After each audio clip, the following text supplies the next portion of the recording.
In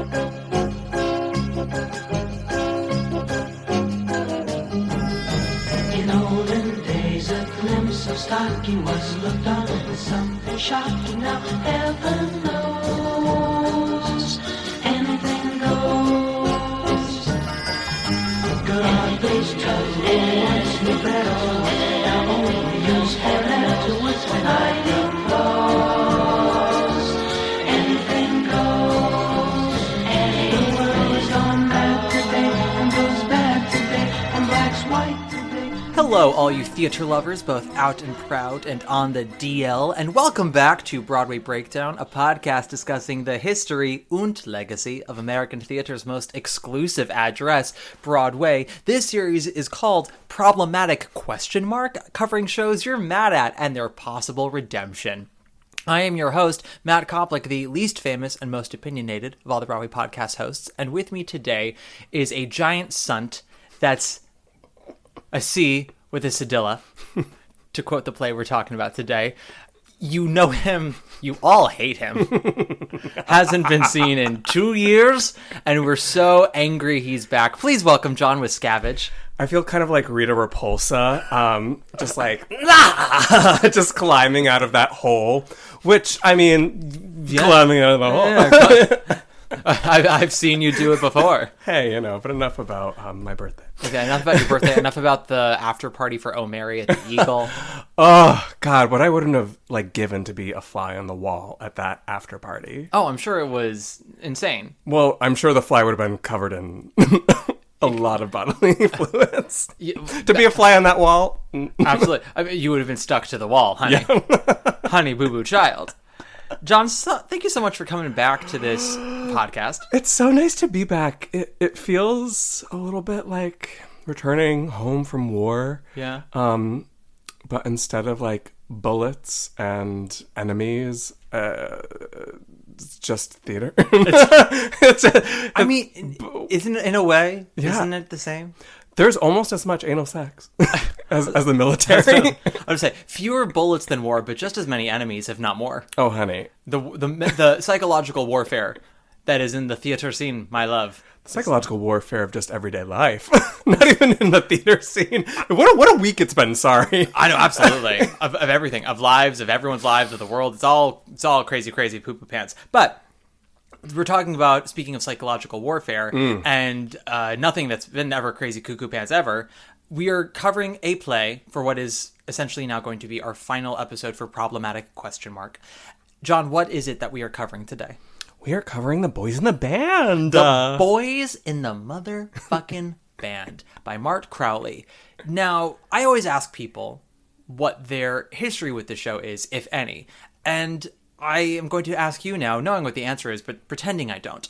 Yeah, no, great, wonderful. I'm so excited to tell you for the first time about my history with the show. Wait, hold on. Let me put my hand to my chin. Oh, wow. And listen. I'm listening. Wow, I'm reacting. Acting is reacting. That's what they say. That is what they say.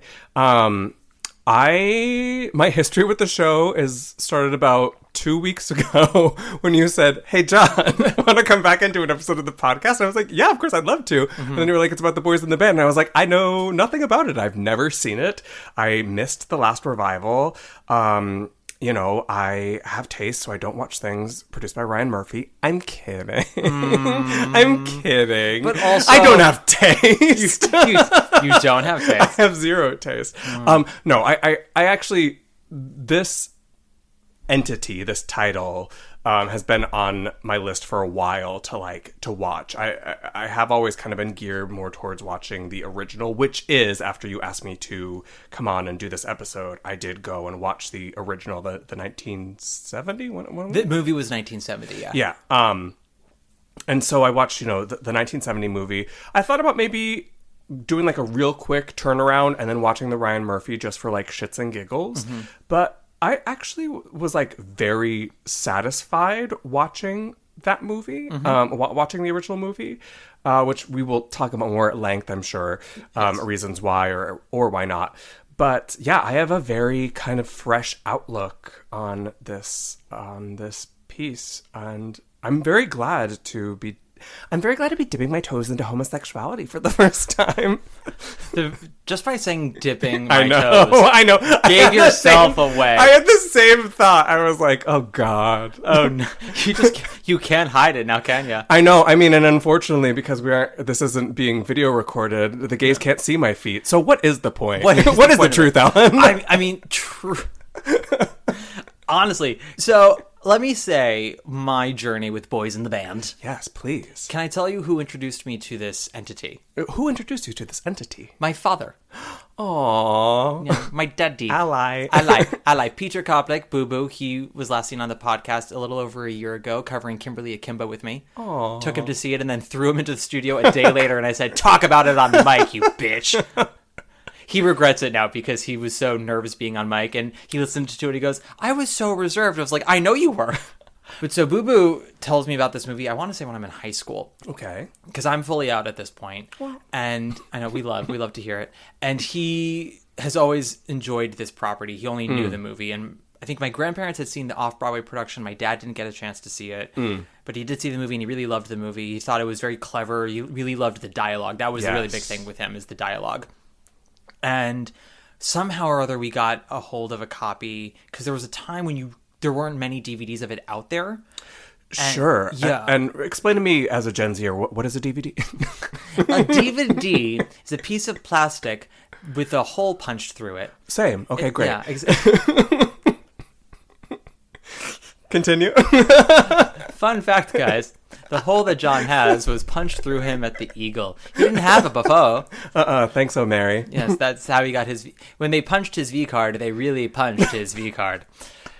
But so, I think we watched it together, and then there was a documentary that came out on the Boys in the Band around 2011 called Making the Boys, and I rewatched it for this podcast because I do what? My homework. And when the documentary came out, more copies of the movie were available again. It wasn't like widespread, but it was no longer a drop dead gorgeous situation where it was either you were one of 10 people at the DVD. You had it or you didn't. Exactly. Yeah. So it became more readily available. And then Ryan Murphy decided to produce a Broadway revival of the show. And luckily did not direct, did not do any script consultations, just put up the Capitol. Or helped put up the Capitol. You know, wise decisions. Exactly. And so the only thing about that's frustrating is the revival then created a remake with that same cast, directed by Joe Mantello. Yes. And that is on Netflix, readily available, whereas the original, it's only on Amazon Prime.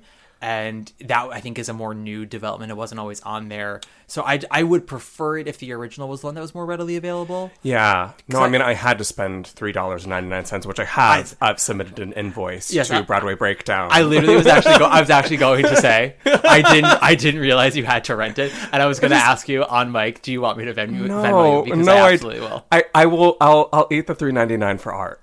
Fantastic. Which, I've eaten worse for art. To quote Michael to Donald, you've had worse things in your mouth. Honey. Which I was rereading the script last night at intermission of Cabaret, and then today, and that part of the line isn't in the original script that was added for the movie, and I was like, oh, Martin, you need to put that in the published script yesterday. No, that was one that, like, there were a lot of isms, and again we'll talk more about this later, but like there were a lot of isms in that script where I was like, oh, like. We thought we were clever. Yeah. We thought we were that girl being like, oh, we're going to make these kind of jokes for the first time. And it's like, damn, the boys. The boys had it at first, yeah. There's even, I mean, listen, no one really knows the origin of the phrase, but I don't think there's any documented pop culture until Boys in the Band of the line, who do you have to fuck to get a drink around here? Oh. So there's confusion as to whether Boys in the Band originated it or if it was just the first to make it permanent on silver screen, you know? Yeah, I'm trying to think of the phrase too, but I can't think of I know what you're trying to say. Which also, in a rare, shocking turn of events, I did a little research too. I know. I thought, after years and years of coming on here with nothing but sheer pluck and who knows what. Yeah. I can't say what else due to HIPAA laws. But I found out, and I love this fact, that the original, the 1970 movie is noted for what they believe the first time cunt was said in a movie.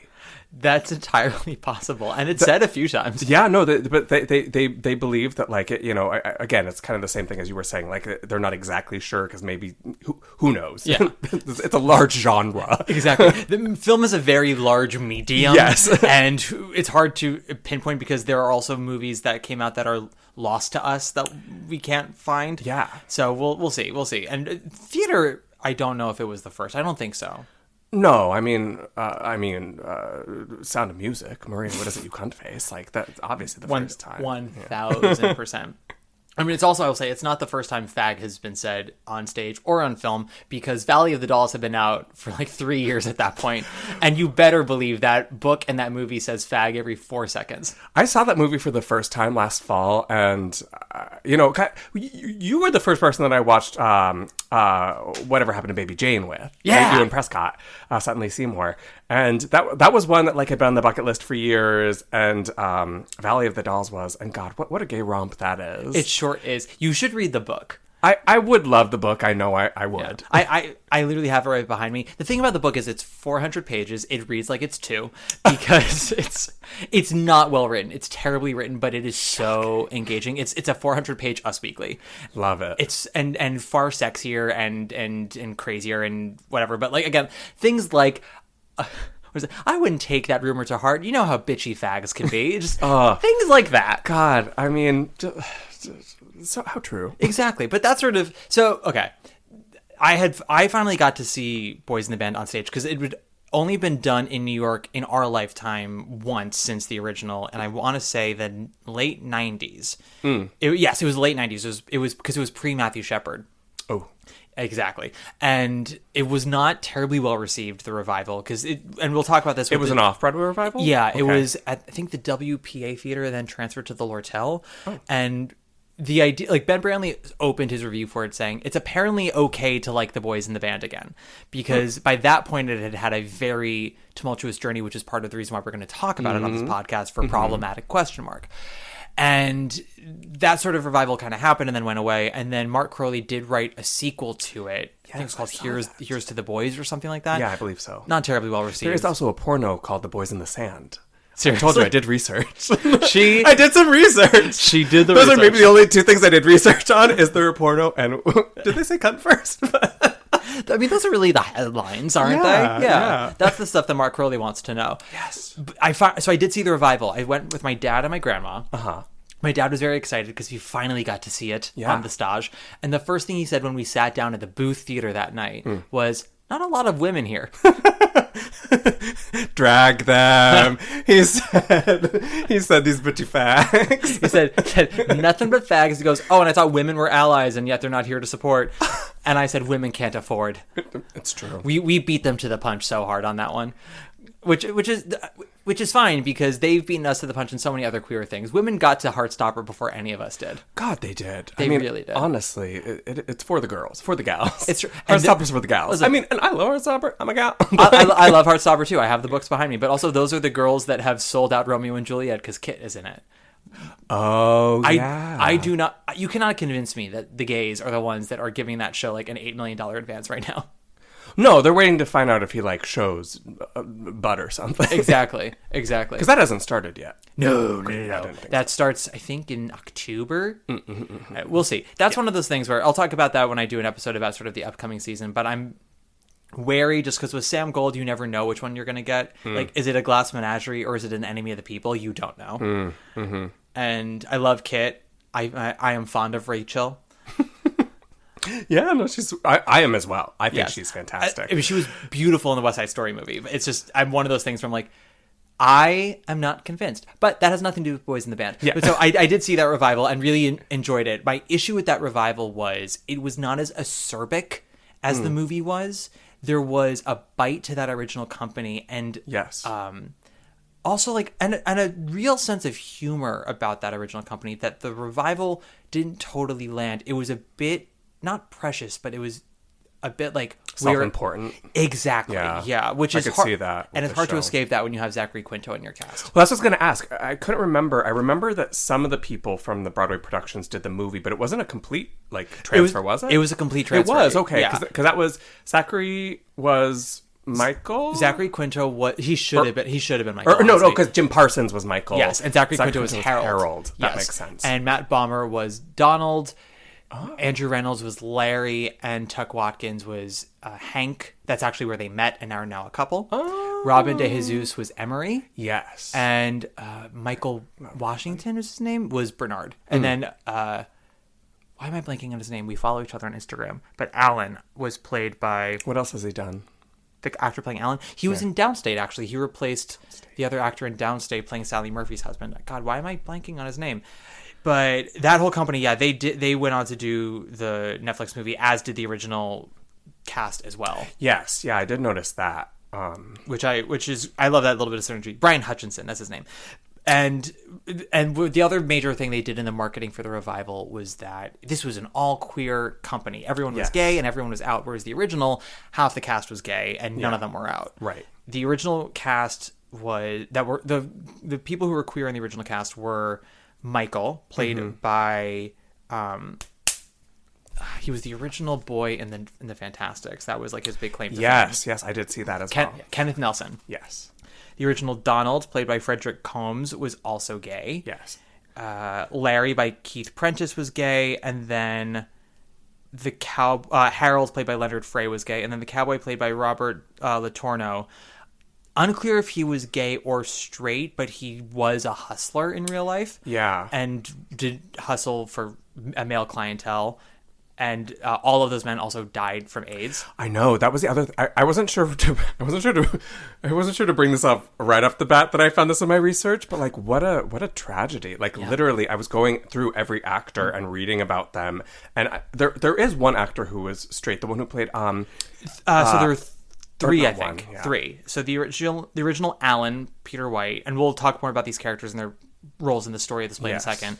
The original Hank. That's what I was mostly thinking of. Yeah, Lawrence Luckinbill. And then they're not entirely sure the original Bernard, played by Reuben Green, but it is Mark Crowley's understanding that he was straight.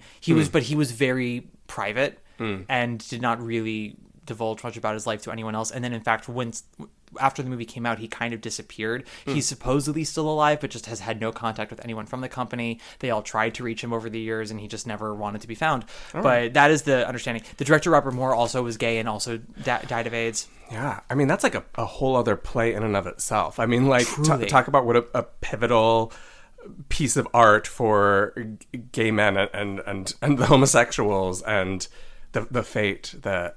Yeah. Why can't I word? What happened them? What happened them? Yeah. Yeah. So, do we want to do a quick rundown of the plot for listeners, for the uncultured fox who don't know? Or should we start with how this play came to be and then get into the plot and then sort of deep dive into that? Let's do that one. I know I said sure, but I have no solid convictions, but I like giving a background. Yeah. Plus, then I get to sit here and look at you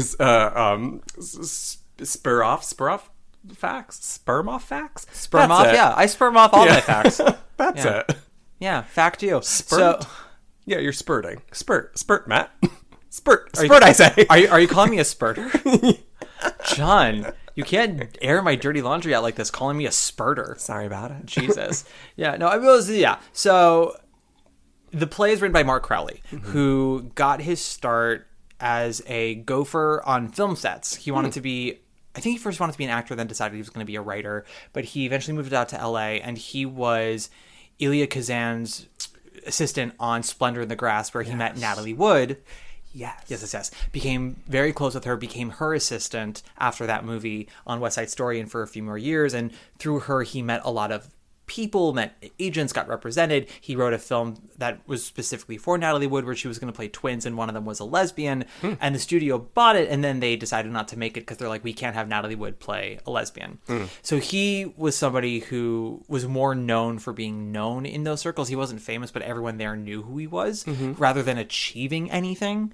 And he was an alcoholic in his youth and had a lot of Catholic guilt. He is who Michael is based I was going to say, I mean, it's very clear that Michael is... based off of him. Yeah. Absolutely. Well, so what happened was, he said the impetus for not his self-loathing, because that was always there, but he talked about how in Hollywood, like there were gay men everywhere. And he said very few of us were actually out. And the few of us who were out, it was fascinating how people approached you. He said, I would argue, all the women, great. He goes, most of the men, fine. He goes, every now and then there would be somebody, and it was surprising. And it was never violent. It was just very condescending. And he said he was at a dinner once for some like award show, and he was with Natalie and a bunch of other Oscar winners, and Richard Harris was there, who did the movie version of Camelot. And Richard Harris is just glaring at him across the table, and Mart's like,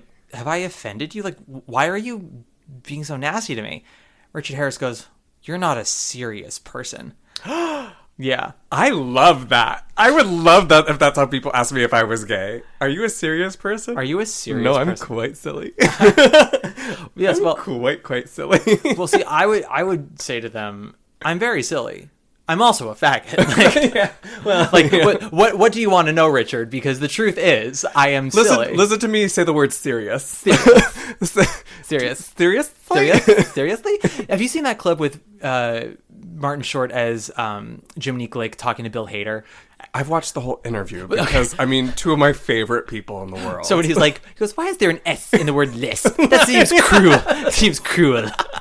Bill Hader could not keep it together. Like, I love when Bill Hader just, I don't know if you watched the John Mulaney, of course, Netflix show, his talk show, but I love when everyone is in LA or something like that. I love when Bill Hader just can't keep it together and he just giggles like a schoolgirl the whole time. He's silly. He's not a serious person, but he's not gay. I know. That's so sad. So Natalie Wood, yes, offers Mark Crowley, one of her dearest friends, 6 months of free therapy. And this is the mid 60s. So therapy is slowly becoming like no longer taboo, but it's still pretty stigmatized. Exactly. Yeah. It's sort of like, what do you mean I need therapy? But everyone's like pushing for like, no, like this is a good thing. This is a good thing. Right. And Mart very much was anti it and went off drinking. But that same day he wrote in his journal that he regrets turning it down. And a couple of months later, he couldn't bring himself, or maybe it might have been a year or two later, he couldn't bring himself to actually ask her for it again. But he showed her the journal entry from that day and had her read it. And she was like, absolutely, I will pay for your therapy. Aww. Natalie Wood, she did. Natalie Wood, and she did. But so she paid for his therapy, which gave him a lot of insight into himself and understanding a lot of his self-loathing and how a lot of homosexuals at that time, even the ones who were out, had a lot of inner homophobia. Many homosexuals today still do. And from there, it gave him some perspective. The other impetus for the play was Stanley Kaufman of the New York Times had written an article around 1966-67 where he bemoaned, he basically said, there are 3 prominent playwrights right now who are all in the closet. Didn't name their names, but they were, in fact, William Inge, Tennessee Williams, and Edward Albee. Yep. And he's like, these playwrights are fantastic, but they do not write about their own experiences. They take their experiences as homosexuals and code them in straight characters. And he goes, I would really like it if they didn't do that and wrote about their own experiences. Now, a lot of people in the queer community read that and were angry because they're like, how dare you say we're like putting in messages and we're co-opting straight culture? Like, what else can we do? Right. Mark Crowley read that. He was like, maybe I should write about what I know. And so he did. It's the craziest thing. He was house sitting for a friend of his, a former movie star who married like a TV mogul. So he was house sitting for her in LA. He's like, I was in this giant mansion with 1 million servants. He goes, I was subletting my apartment so I could pay, so I had any kind of money. He's like, I basically had $10 to my name and yet I was living in the lap of luxury. He goes, believe it or not, I was incredibly depressed. He goes, and so in order to get out of bed and not like drink myself throughout the day, I wrote this play in 5 weeks. Wow. Yeah. And couldn't get it touched by anybody. There were like so many agents who just refused to send it out because it was really the first overt queer play. Yeah. And it was still very taboo. I mean, it was still illegal to be gay. I mean, we'll talk about this, but the play came out in 1968. The movie came out in 1970. The year in between was Stonewall. Yep. And that's a very important distinction when we talk about why this play is in the series problematic of the stigma on it as well.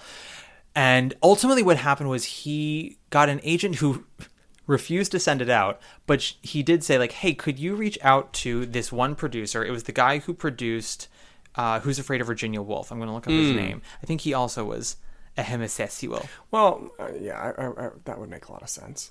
Yeah. In the theater, in the arts? In the theater? No way. Richard Barr was his name. Richard Barr had started out with Orson Welles and mostly worked off-Broadway, but had had a couple of hits on Broadway, but was going back to off-Broadway because that's where he thought the interesting stuff was. And he had made his money. He wasn't really interested in making $1 million anymore. He's like, I'm doing fine. I would like to produce stuff that's cool. So he asked the agent, do you know Richard Barr? She's like, I do. She goes, can you at least tell him about that I have this play? You don't have to send him the script if he doesn't want to read it. She goes, fine. She sends it to him. He's like, yeah, tells him about it. And she's like, okay, he wants to read it, fine. And Richard Barr loves it. And he has this workshop in New York City called the Playwrights Unit that is also run by Edward Albee and a few other people. And Barr really wants them to do it at the workshop for a 4-performance run or whatever it is. Maybe it's a week-long run. I can't remember. Edward Albee reads it and hates it. He's like, this is going to be detrimental to the queer community.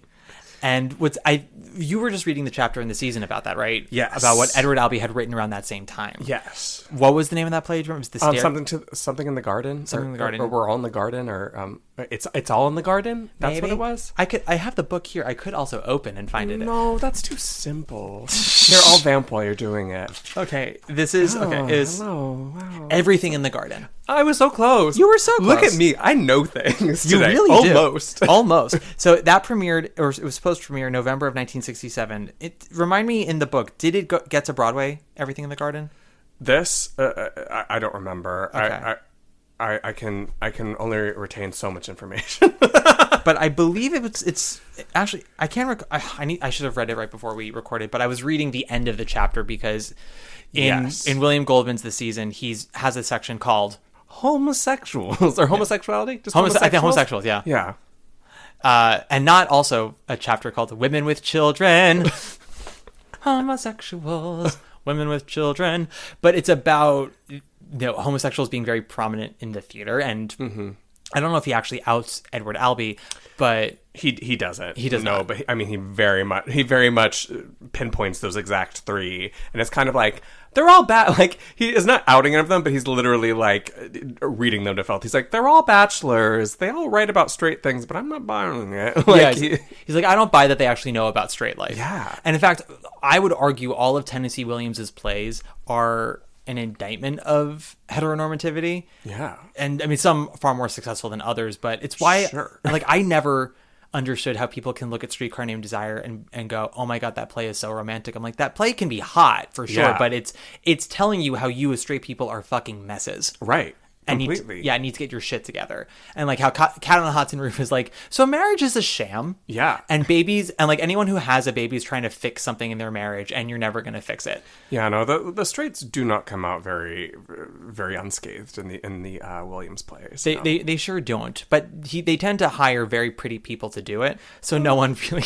It's true. Realizes that they go, but Paul Newman's so handsome. But Marlon Brando. Yeah, but Elizabeth Taylor with those violet eyes and them boobs. Oh my gosh, and the diamond. Oh my God. These have always brought me luck. Gladys, you taped your shows over it. You think they'd have the parking lot of America to go with the Mall of America. More smartest. Honestly, Kirstie Alley not playing Blanche Dubois at one point. That was a missed opportunity. Oh my God. But A Streetcar Named Desire with the characters specifically from Drop Dead Gorgeous. Absolutely. Yeah. Absolutely. I've always depended on the kindness of strangers. And to quote Hannah Pitt, well, that's a stupid thing to do. God, if you could blend Drop Dead Gorgeous, Streetcar Named Desire, and Angels in America together, I think you'd have the next Hamilton. Yeah, I agree. This is queerness right here. We're not serious people. Silly. Just silly gooses. Silly gooses. But so Mart wrote this play, sends it to Barr. Barr has Albee read it. And I think part of Albee's resentment was he did not have the bravery to write about these people. And there were so many reasons why people were afraid to have anything written about homosexuals. It was still taboo. Who knew how anyone would respond to it? And if something's going to be the first gay play, shouldn't it be something that makes everyone look great and is super euphoric? And Mar was sort of like, well, that's not the truth, because he wrote it from a place of anger, because he was looking around the world and seeing how people were being treated, of all the raids and the discrimination, and he's like, even at our most joyous, it's when we have to retreat into ourselves and like be with our chosen family. And that's something that I think is actually very evident in the play/movie of Boys in the Band. 100%. There's a definitive moment when the joy ends with everyone, or as I said, with the main character, which then permeates to everyone. Yes. For me, it's when Alan shows up. That's when like the actual joy of the party ends, because you see, even in the bitchiness, you see like love and friendship and kinship, and then Alan shows up and it's like, oh, everything goes to fucking pot. Right. But that they felt it was still compelling, and they had a hard time casting it. No one was willing to stick their necks out and be perceived as gay, but somehow they were able to get a cast together, a director together. They do it at the workshop, the playwrights unit, and they got a positive review in the Times from their first performance, and from the rest of the week they were like totally sold out, standing room only. It was very crazy how it happened, because like it doesn't usually happen that way. And they moved to off Broadway at what was called Theater 4, I believe, on 55th Street. They moved there within like 2 months, and rave reviews, and you can read about it in the season as well. William Goldman is very positive on it. Yeah. Yeah. And just for the sheer audacity that it's out in the open. Right. Yeah. And it's the same thing Clive Barnes says in his review. He's like, listen, is the play perfect? No, this is very clearly Mr. Crowley's first play. He's like, yes. He's like, you see the connections to Who's Afraid of Virginia Woolf. He's like, there's times when exposition is done kind of clunkily, and, it might be a little overlong, and some of the dialogue can get forced from time to time. He goes, but it's brilliantly acted. He goes, what it does accomplish is so great. You forgive the flaws, and the fact that it exists at all is incredible. And that is sort of what launched it, and everyone's careers from there. But it was a very weird double-edged sword, and we can talk about that more as we talk about the legacy of this play. But that's how we get here. We get to Theater 4 by April of 1968. The other thing about why this play took off the way it did, and I would love for you to read this season. It's a phenomenal book. Yeah, it was very interesting, even just reading that chapter. And that was also like a very dark season for Broadway, and in some ways it was similar for me of this past Broadway season, at least when it comes to musicals, because William Goldman's like, so none of the musicals this year are any good. Yeah, because it was like the year of, I think, Hallelujah Baby and How Now Dow Jones. Oh, sure, those hits. Exactly. Well, because they're all bombing. How Now Dow Jones. That's what I'm assuming that musical sounds like. I've never listened to it. There's one song from it I know because of the Ed Sullivan performance, and it's the "Will everyone here kindly step to the rear and let a leader lead the way." That's all I know. Never heard any of those words in my life. And you will never hear them again. I'm done with it forever.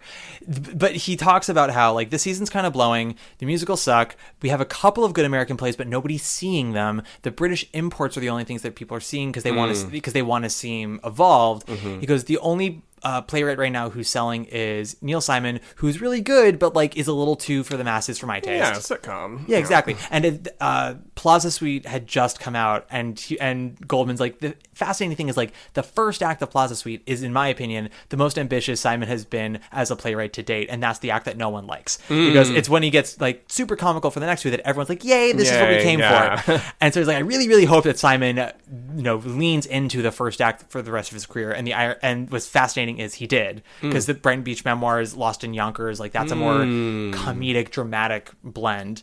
And the other thing he talks about is directors who put like imprints on shows that don't need it. So he talks about how Mike Nichols comes back from Hollywood to do, in Goldman's opinion, a terrible Little Foxes, because Nichols has a vision that has nothing to do with the text. Oh boy. And I was like, oh, nothing changes. Yeah. And then he also talks about how off Broadway is really where it's all at, because that's Hair has just opened off Broadway, and I think it's and it might be moving to Broadway at that point. I don't know if it's officially moved yet or if it's about to move, and he's like bemoaning that it's moving because he's like, oh, it's so good for off Broadway, why ruin it for Broadway?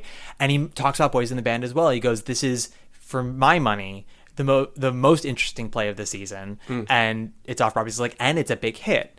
And I think part of the reason it was a big hit was the novelty of an openly queer play, but also it was so different from anything else going on that year, and people were starved for something new.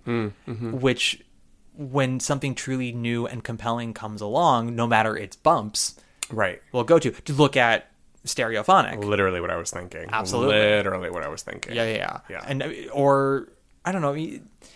It's hard to talk about with musicals this season because, again, I think so many of them have been duds. But even the ones that, for me, do land in some way, like The Outsiders has its bumps, but it has moments that are just so unique to it, like the Rumble. Agreed. Yeah. I mean, yeah, and the sound design, a lot of the directorial choices in that, I was like, I'm excited by some of these, which is not across the board. Was not across the board this season. Exactly, absolutely. And I went into The Outsiders excited because I had seen Jonah a few weeks prior at Roundabout, which Danya Tamor had directed.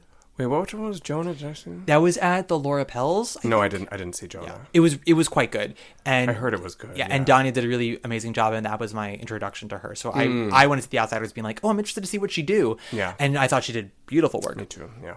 But, that's what people say, oh, audiences want what they know, they want what's familiar, and there is truth to that. But those things only last for so long. Correct. They tend to do well at the beginning, and then they peter out. Look at Back to the Future. Mm-hmm. I think we're going to see that with Gatsby come fall, of like their grosses taking a major dip, because now that the novelty of seeing the new thing that's familiar is over, it's like, well, I don't need to go back. Right. But when something is truly fresh and compelling, people really go for it, and that's what happened here. Yeah. And so that leads us to how we got here. Now, to quote Miss Lindsay Ellis, let's take a look at what we got. Before we do that, Jan, we need to take a quick break. Really, I beg to differ with you. How do you mean? You're the top. Yeah? You're an arrow collar. You're the top. You're a Coolidge dollar. You're the nimble tread of the feet of Fred. And we're back. Yes. So, Jan. Yeah. For the uncultured fucks. Yeah. What is The Boys in the Band about? The Boys in the Band is about a group of teens who want to win their Battle of the Bands in their high school, for their high school, so that they can get the girl, right? Speaking of Ryan Murphy, it's season 4 of Glee. Oh my gosh. No, literally. No, so The Boys in the Band is a exploration of homosexuality in the 70s. It is about, I would say, it kind of more or less follows Michael, who is the Mart Crowley character. Yes. He is a recently sober gay man living in New York City. Yes. In the 60s. And he is throwing a birthday party for his friend. And from what I got from the movie, maybe ex-lover? Were they lovers? They were, Harold? Yeah. They never say. There is... When Harold receives Michael's present, yes, yeah, there's a vibe that there's history there. Yeah, but we don't. It's never said. And it's also so hard to know with gay men because we could fuck our friends and it means nothing. That's not history. That's Tuesday. Exactly. Yeah. But like, it's so he is throwing a birthday party for his friend Harold, and. Yeah, I mean, how much do you want me to go into the synopsis of it? So let's start with who's coming to this party. Who's coming to dinner? Guess who's coming to dinner? Guess who's coming to dinner? We have Donald. Yes. Who is Donald? Donald is definitely Michael's ex. They have history together. They do. And so Donald, if I'm remembering correctly, he is kind of like a janitor / he's kind of like in between jobs. Yeah. And so when the beginning of the play is shows up early to Michael's because he was supposed to meet with a psychiatrist, which ties back into something you've mentioned. At least in the movie, it was not explicitly stated why he's seeing a psychiatrist other than like anxiety and the ick. But I also got from it was kind of like, not exactly that he like wanted to not be gay anymore, but I got a little bit of that. Yeah, there's a bit. So Mard said in an interview that it's never explicitly stated, but he tried to put hints in the script that Donald and Michael are both kind of trying to go to therapy to talk themselves out of being gay. Yeah. They don't, because they're not willing to do conversion therapy. Right. But they think that if they break down their neuroses, the reason what made them gay, they can get out of it. Yeah. That is ultimately what Mart is implying at least in that first 10 pages of the script. Because there's also, they both have long monologues. Donald's is pretty much kept in the movie, and only one of Michael's is kept. But because Michael has a monologue that's in the play that's not in the movie, where he talks about like his parents and like what fucked him up with them. And so he and Donald both both are like, our mothers loved us too much and basically traumatized us by keeping us close to them, and that is why we're gay and why we're failures. And that's where they're at. Sure. Yeah. But, and then they also say, and the play also does add a bit more exposition about like what everyone does, because the movie, some things are said. Yeah, I think the reason why I'm assuming that Donald was some kind of like janitor or something is because I don't remember if it was Michael or if it was Harold. I think it was Michael calls him a chairwoman or a charwoman. Yeah. And I had to look up what a charman was, and Google was like, "Do you mean Charmin the bear?" And I was like, "No, I was like, I don't." That's for later. Yeah, I was like, don't reveal my kinks too soon, Google. No, he does. I believe it's unclear if because he's living in the Hamptons. Yes, yeah, he left New York. He did. He's living above a garage. He's renting a room above a garage, or he's living in the room above the garage. I don't know if he's living with his parents out there, or if he's just renting this room from a family out there. I don't remember. And then because he's living cheaply, he's able to live off of $45 a week. Right. Yeah, and so according to Google search, Charman is a kind of like janitor, yeah. And so Donald is at the party. He is the first to arrive. He arrives early. And also, I do want to take a little bit of a side note. There were so many moments where also the term the ick as like described as like anxiety, and I was like, man, I use that word all the time, and my therapist used that word all the time, and I'm like, is that where that comes from? The ick? I don't know if it's where it comes from, but at the very least, it shows you that it's been around since the 60s. Yeah, which, like, who knew? Who knew? But yeah, so Donald's there, and then I think the first to arrive is Emery? Emery with Hank and Larry, yeah. Yes. So Emery is a interior designer, I believe. Emery is kind of she's your gal, you know? Yeah. She's the one, quote, in Valley of the Dolls. She's the one who is doing full Betty Davis in the corner when no one's watching. It's just for her. Emery is the seed that is planted that grows Jack, that grows Chris Colfer. Yes. Oh my gosh, totally. She's our gal. Yeah. She birthed Albert in the birdcage. Like that is who she is. I mean, even just like for this time, the discussions about pronouns and pronoun usage. I mean, obviously it's in the context of the time it was written, and it's very different in the context of what pronouns now mean. But I did find it very interesting, Emery's choice of, I mean, everything was she. Donald, she's this. Michael, she's that. Yeah. It's very, when Trixie Mattel talks about men, says, oh, my brother, she's pissed. Yeah. She's a mess. Yeah. And the thing is, I do think something that's very insightful about the play is who does the pronouns with who. Yes. So like Emery and Bernard, and we'll get to Bernard in a second. Yes. That's something that they share, is doing the she. Harold does the she. Michael sometimes does it, but we'll get to that in a second. Yeah. Because the idea is that most of the people coming tonight are there for Harold because they're his friends. Right. Everyone sort of puts up with Michael. Everyone likes Harold. Right. But yeah, so Emery is the Jack of the group. Yes. And then Larry and Hank. Hank, if I'm correct, is the recently or about to be divorced.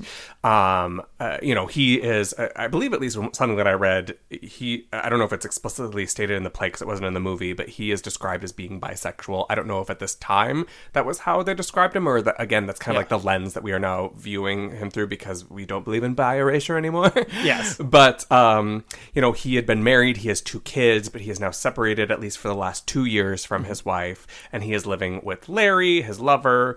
They are definitely a bit on the fritz. We learn that Larry does not believe in monogamy, but Hank, who has very much in many different ways bought into the kind of heteronormative aspect of what a relationship is, very much wants monogamy, is hell-bent on them being monogamous. So they are a bit, there's a lot of tension between these two characters. But Hank is described or by different characters, or even Alan, who we'll get to later, but as being the most passable. Yeah, Hank is the guy that you could talk sports with, and and he still wears his wedding ring. He does. Yeah, Hank, and there's a lot of stuff tied to that for sure. And what was I going to say?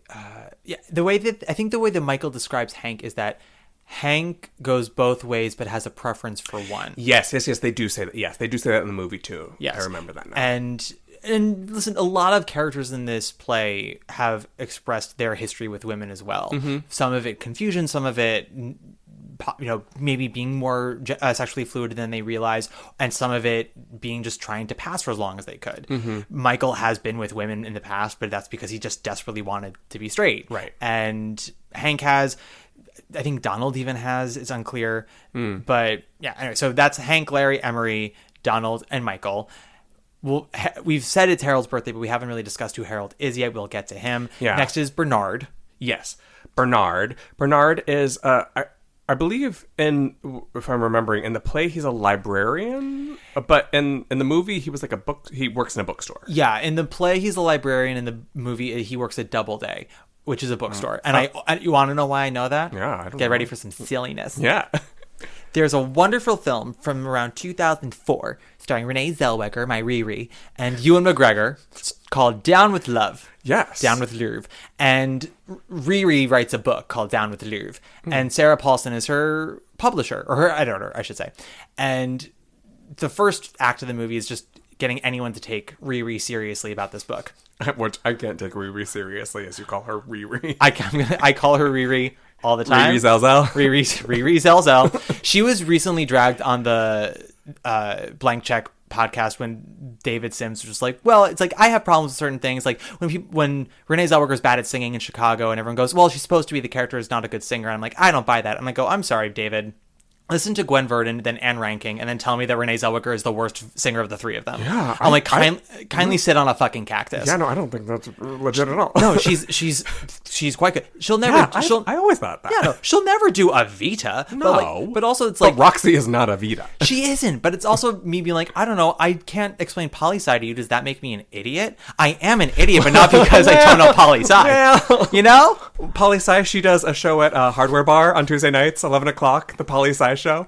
Shut up. That's such a good drag name, poli-sci. It's a really good drag name. Wait. I need to tell you another one I came up with the other day. I was with a friend having dinner, and he came up with a drag name because he was trying to do something off of Hannah Montana, but he wants to sort of be like a drag king in a way. So his name would be Finnegan, Michigan. I love that. It's great. And then he goes, I don't know, like what's another version of that where it's like a name and a state? And I go, Virginia, Virginia. Ooh, I like that too. You've heard of Hannah Montana. Welcome to the stage of Virginia, Virginia. I love nonsensical drag names. Sorry, we're going to tangent for a second, everyone. I'm so sorry. It's the podcast. I know, we'll come back.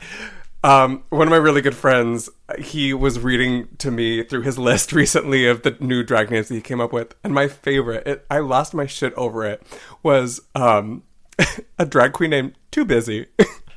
And I was like, what? And he was like, yeah, just Too Busy. Like Too busy. And I was like, that's so stupid. But it does oddly kind of work in the world of like, now that we have Plain Jane, where like the first name is not actually a name, the name is the second name. But Busy actually is a name because of Busy Phillips. And so Too Busy. But then I came up with the idea of if we ever did a drag duo together, he would be, or she would be Too Busy, and I would be her sister, Too Tired. So Too Busy and Too Tired. Too Tired, yeah. Mine would be, what's her name? Oh, I love that. What's her name? And then Priyanka would just show up out of anywhere. It's like, oh, whose show is it tonight? What's her name? You are getting actively sued at this exact moment for trademark infringement by Priyanka. 1,000%. But it's not her trademarked thing. It could be. It could be. I'm going to beat her to the punch. Is that how they say punch in Canada? I am assuming. I'm all about donkey poonching. All about donkey poonching, I'm all about that donkey poonching. Hey, baby. Hey. How did we even get here? Yeah, I know. It's just like in the same Oh, Bernard. Bernard! You know how we got here? Doubleday. So yes, and poli-sci. Yeah, well, so Riri. Riri had the book Down with Love. God. And finally she gets her book published, but she realizes that there's only one copy in the bookstore. Sarah Paulson's like, it's your book on sale. And Renee goes, one, all that work in just one, if someone buys it, then there will be none. It'll be like it never existed. And Sarah Paulson goes, no. Doubleday also has one. And so Doubleday. So that's how I know. I always thought that was a made up thing. And then when watching the movie and you realize that Bernard works at Doubleday, I was like, oh, it's a real bookstore. It's almost like how I've heard folklore about how there was this place called like the Virgin Music Store in Times Square. Heard folklore. If you go to Marie's Crisis, gays of old will tell you stories of dour records. And what was the sheet music place? Colony. The Overpriced sheet music place. God, but when I was such a little gay coming to New York to see Les Mis with my family, I would go to Colony and I'd be like, if I don't get this Thoroughly Modern Millie sheet music, I will perish. I did. I got it. I will wither away. I will and wither die. away and die. If I don't get these glossy photos of Sutton Foster and Gavin Creel, Gavin Creel with that gelled hair and part. Yeah. God, I loved it. I did too. He All right. was very much a gay awakening for me. But so yes, Bernard. Librarian or works a Doubleday. He is also officially the only person of color in the company, unless we're talking about the revival when we have Robin de Jesus, which is lovely. But it is important that specified in the script. Yes, it is specified, and that is very important. And then the fun fact, they talked about this before. When they do Boys in the Band in Japan, they have the actor playing Bernard, someone who is Korean origin. Oh, yeah, interesting. Because I guess it's a comparable situation over there. Oh wow, yeah, isn't that fun? Yeah, learn something new every day. Exactly. Bernard is definitely closer to Emery than anyone else. They have a kinship, and I think part of that is Bernard is the official minority of the minorities in that group. Yeah, and I will say in the movie, it is like very blatant that he is the least fleeshed out. The least fleeshed out? The least fleeshed out, the least fleshed out of any of the characters. I don't know if that's true in the play. It's true. He has... Because I think that he and Emery have very similar narratives of quote-unquote being fleshed out. We get who they are in the first half, just in terms of their personality. Yeah, just that snapshot, kind of like real quick. Exactly. And then we get some of their backstory in the second half. With the phone calls, yes, which we'll get to. Yes. But it is a very similar narrative. I think the difference is that we learn more about Emery's day-to-day. Bernard, it's not that Bernard exists to quip back at Emery. It's just that that's always sort of their dynamic, is Emery will say something and then Bernard will say something quippy towards Emery, which then Emery will say something quippy back. The interesting thing about Bernard's existence, and it's fascinating that Mart clocks this, is he, and I read this in the Times Review with Clive Barnes as well, of their humor with each other is very tricky. Yeah. And there's something Barnes says of Barnes in his review, who is a British man, by the way, and ornery and didn't have the best of taste half the time. So when he loves something that is on the pulse, you're always like, say what now? Very famously did not like Company or Follies. But he talks about how there's a sense of humor in Boys in the Band that isn't going to be for everyone. He goes, listen, New Yorkers understand that there are some plays that are very much New Yorker humor, which even is / Jewish humor. I think outwardly is Jew humor. And I was like, oh, we're just saying that. Okay. But then he also talks about, he goes, there's queer humor. And he goes, listen, I enjoyed this play very much. I am sure there are things about this play I cannot connect with in the same way that a queer friend of mine can. He goes, but I can tell you I found this a good play that was compelling and made me see things about the queer experience that I didn't know before. He said, but there's a sense of humor about it that's going to turn a lot of people off. And that is, I think, ultimately the Emery Bernard stuff. Sure. Which is... So how would you describe their humor with each other, John? Bernard and Emery? I would describe it, honestly, a lot of the ways that we as gay people now interact with each other. Again, kind of going back to the kind of pronoun, kind of the if you're catty, it's because I love you. Yeah. That kind of, which, I mean, again, I feel like I'm missing a bit from the play about their kind of relationship, because I will say there was a good amount of back and forth, but I also feel that there was a lot of, at least in the movie, them taking care of each other. They were, and so... Yeah, I don't know if I have exactly the right words of what you're looking for, or I'm not looking for anything. I want your take, baby. Well, no, but I guess my take is that in the movie, I did feel like the thing that stood out to me the most was that the way that they talked to each other felt, for lack of a better term, kind of like modern day Drag Race isms. Not this, because this wasn't a thing yet, but their kind of relationship was kind of like that you walk in, if you're a gay man, you walk into a room and you go like, hi, and someone goes, hi, back to you. Like, it was kind of like that. Yeah. But I also think because of that, there's a lot of, I'm trying to remember about one specific exchange that was very racially charged. Yes, and I can't remember if that's Emery or if that's Michael. It's both. Michael. Okay. So, and it's important because because it's brought up with Michael and when things get very dark. Okay, yes. And because Bernard talks about it, which maybe not like as in depth as say, Jeremy O. Harris does with Slave Play. Well, sure. But I thought it was very fascinating that Mart for 1968 as a white gay man 100%. could clock it and give it a moment to be said, which is so Emery and Bernard sort of their main sticking points with each other is Bernard is black. Mm-hmm. And Emery is very effeminate, which makes them sort of the lowest members of the queer poll because Emery is not white, which is not super desirable in the New York queer community. And, every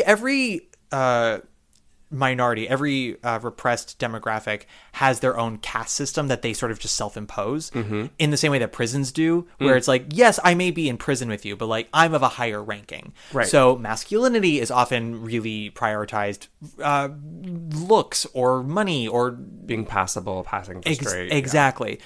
And Emery being the most effeminate one of the group definitely makes him the butt of a lot of jokes. And so Bernard always sticks it to Emery on the being effeminate, and then Emery will always come back with a racially charged one. So the one that I remember that's really big is Bernard says something about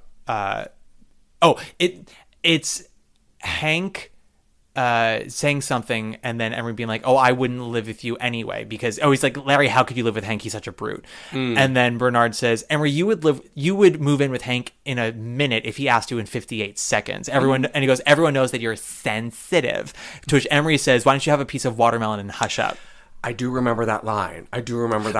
But they don't say it to each other with like, I fucking hate you. It is this, they alone have that safety net of like, we can say this to each other, no one else can. Because then Michael comes in the second half when things get very nasty. Yeah. And we'll talk about the nasty stuff in a minute of why this gets nasty. But when he says something to Bernard with an acidic tongue, Bernard lashes out and he's like, oh, but it's okay with Emery does it. And Bernard's like, no, it's not okay when he does it, but I let him do it because I get to do it to him too. Because that's different and you know it. Yeah. Yeah, so it's a very fascinating dynamic that those two have. Yeah, for sure. Yeah. But so after Bernard, then we have Alan. I think that's when Alan officially shows up, right? Before the cowboy. Yeah, because it's it's before the. Well, yes, I think in the movie maybe the cowboy shows up before Alan. I'm trying to remember. There's definitely. No, because the cowboy isn't there when they're dancing, and that's when Alan That's what I was shows trying up. to think. I was like, I know they're dancing out in the patio. All right, yeah. So the next is Alan. Yes. Yeah. Who is Alan? Alan is Michael's college friend, I believe roommate. I believe it was like him, their friend Justin, and Alan. Michael, Alan, and Justin. Which I'm just sorry, faggy trio names. I know. I literally had that same exact thought. I was like, let's clock the tea, honeybee. I'm like, honey boo boo child. These are the Charlie's Angels. Of Georgetown. Yeah, your name might as well be Matt. your name might as well be John. Yeah. No, but which, by the way, do you love that I made my protagonist's name in my play John? I do love that. I do love that. I mean, I had a moment where I was like, is this about me? But then I was like, you bitch. Everything's about you. Everything's about you. No. There's no H in the name, so you know it's no, not I do. I do know that because there's no H. It's very, very far removed from me. But so Alan shows up next. Alan was Michael's college bestie friend, and in the play, the first time you meet Alan is when he shows up at the door. Mm-hmm. But earlier in the evening in the play, you are witness to Michael receiving kind of a frantic phone call from Alan. In the movie, you get a lot more insight into that. In the movie, Alan calls Michael, and Alan is in a hotel. He is just gotten to New York, and he is like sobbing, and he's like, I really need to see you. And Michael's like, I'm throwing a party, and you see Michael's gay panic kick in because he's like, I cannot have this person who knows me as a straight person, who is straight, who has a wife and children. I cannot let him, into this part of my world. Yeah. And so I don't know if it's the same in the play, but at least in the movie, Alan kind of calls back a bit later, this time from a payphone, and he's all of a sudden put together again, and he's like, hey, I'm so sorry. I had that little, episode. I'm fine. Can we meet tomorrow? Is that okay instead of meeting tonight? So Michael's kind of like, phew, we don't have to put on the act for the straight anymore. So he, all his other friends, except for Harold, the birthday boy, and the cowboy, which we'll get to in a bit, are there, and they are all dancing out in the patio. They're having a good time, having a gay old romp. And Alan unexpectedly kind of just shows up even after he said that he was not going to show up anymore. And so Alan, again, is married. He is straight. He has children. But as kind of the play goes on, he is the most ambiguous. It is inferred a lot. And I mean, there are a lot of kind of clues that, is he fully straight? Is that what he was calling Michael about? I mean, and again, we'll get up there are other reasons why he was crying and upset and called, but there's a lot of grayness in the character of Alan, but he is our most heteronormative character in the whole play. Yeah. He is a reminder of what's outside the walls of Michael's apartment. Yes, yeah. And also a reminder of where Michael comes from. Because until that point, we see Michael as, neurotic and can be... Oh, and we even talked about this. Michael's an actor. He's unemployed. He's in a ton of debt because he lives beyond his means. Yeah, in the play, he's a writer. He's very much Mark. Okay. There's a moment where he talks about how he was living off of the money he made by selling a screenplay to a studio. Very literally what happened to Mark Crowley. Oh. And then that all sort of dried up, and now he's just living on total credit. Yeah. And that is still true in the movie, that he's he talks about I have all these things, and it's all on credit. Right. It's not, he doesn't actually owe it. But yeah. In the movie, he is an actor, I believe. He is. Yeah. But yeah, Alan is definitely this outside force of who he also was in college. It's that thing of when you are closeted, Michael only has that version of knowing how to be that around Alan. Yeah, and Alan is representative of the majority of the world, or at least of the world as Michael knows it. Mm-hmm. And wanting that acceptance, but also understanding that he can't really get it, so he kind of secretly just sort of wants to be a part of it. Mm-hmm.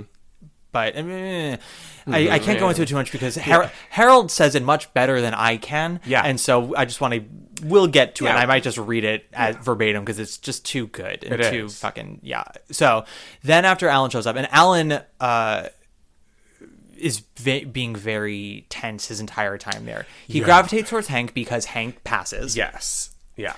And then when he realizes that Hank isn't straight, he has a private moment with Michael, and he even says that Hank is a very attractive fellow. Yeah.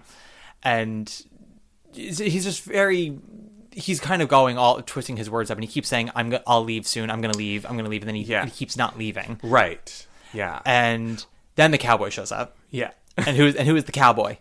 The cowboy is a young hustler. Mm-hmm. He is Emery's present to Harold, and I don't remember who opens the door. Michael opens the door for the cowboy. Okay, yeah. So, he basically, the cowboy is just a present. He sings happy birthday and kisses Michael, thinking that he's Harold.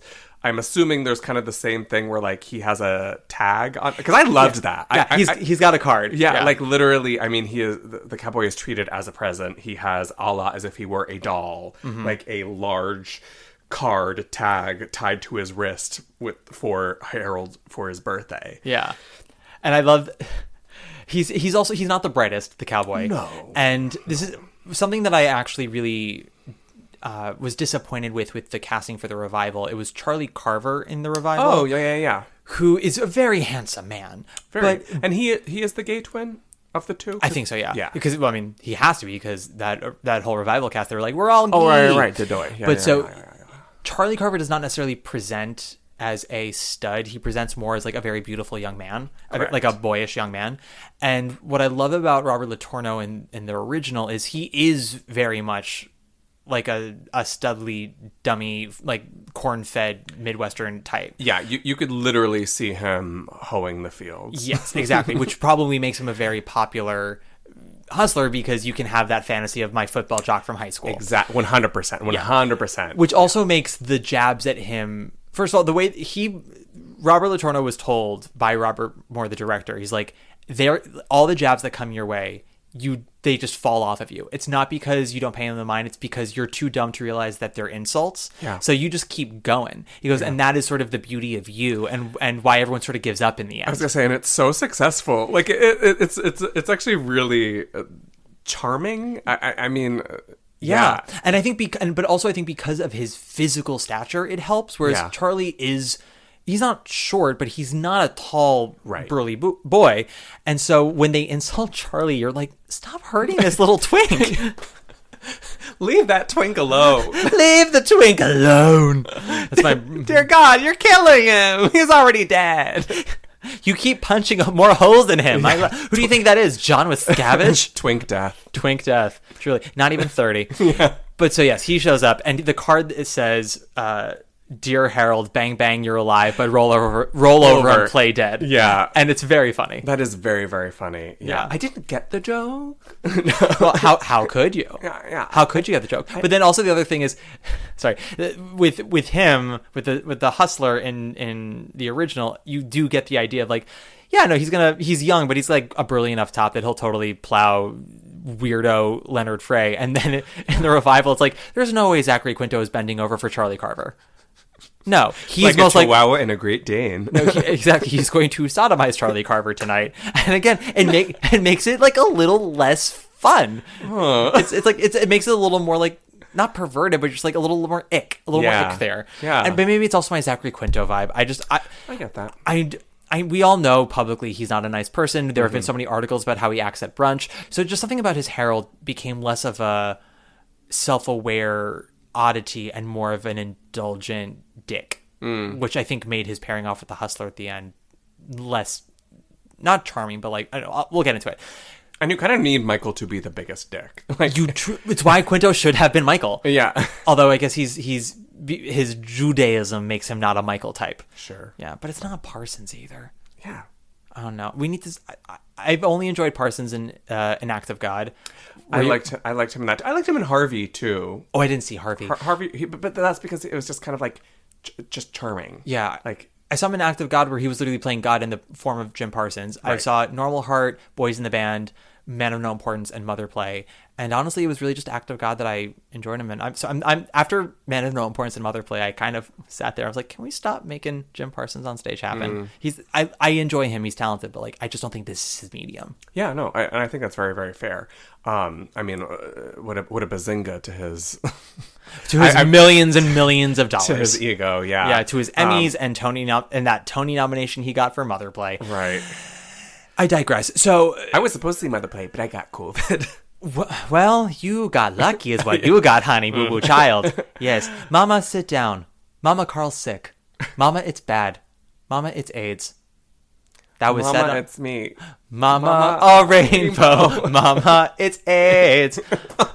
Mama, John got COVID.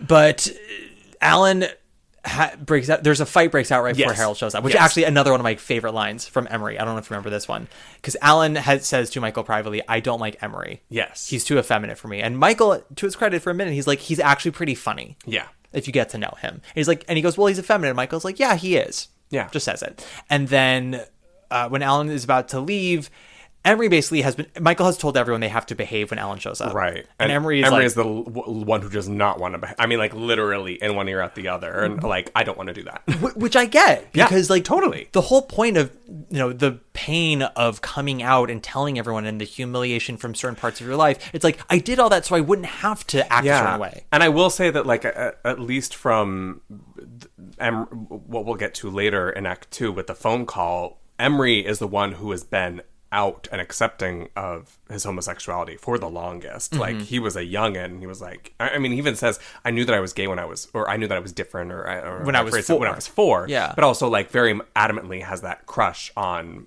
you know, the dentist. And is ultimately the most courageous out of all of them. Yeah, I agree. And it's I mean, I think Emery is such a beautiful part. It's interesting with 100%. it's interesting with Cliff Gorman, who played it in the original, especially looking back now, because it's so easy to see some of the put upon effeminate nature that he does. Yeah, I mean, I wouldn't call his performance as Emery in the movie as a very subtle performance. I do think it probably landed better on stage. Yeah, I still loved it. I still loved it on the screen. It holds up by all means, especially in the second half. Yes. When you see how he goes. But it's funny because he is such a he passed. He was such a butch man, and he was so successful at the time in the role that people in New York assumed he was gay and would see him on the street with his wife and be like, "Why are you hiding?" And he would have to be like, I'm an actor. I did that for a thing. And he probably benefited the most from Boys in the Band, I would say, because he went on to win a Tony for the play Lenny. He'd been in films. He was in Lenny, which was then made into a movie with Dustin Hoffman.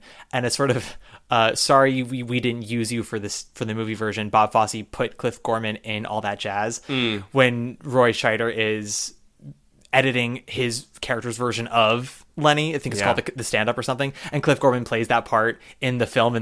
So it's all very meta. I love that. He's also in An Unmarried Woman. He's a brilliant actor. So like, watch him in An Unmarried Woman and then realize that's who he is normally, and then see him as Emery in Boys in the Band. But yes. So Alan don't like Emery. Emery don't like Alan. Yeah, no. Uptight, and he keeps doing the pronouns to fuck with Alan and to fuck with Michael. Yeah, kind of the opposite sides of the Kinsey scale. Truly. Like, largest gap of numbers. Exactly, because he keeps saying her, she, and Michael keeps giving him glances. Yeah. And he says, oh, sorry. It's like, I have such trouble with my pronouns.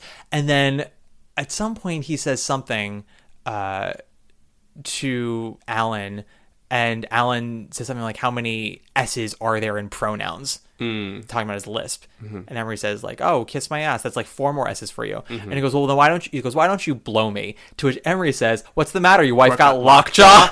Brilliant. So good. And they go into a giant fight. Yeah. He's killing me. I know. Bernard, help me. He's murdering me. And in this rumble, Yes. is when Harold finally shows up. Yeah.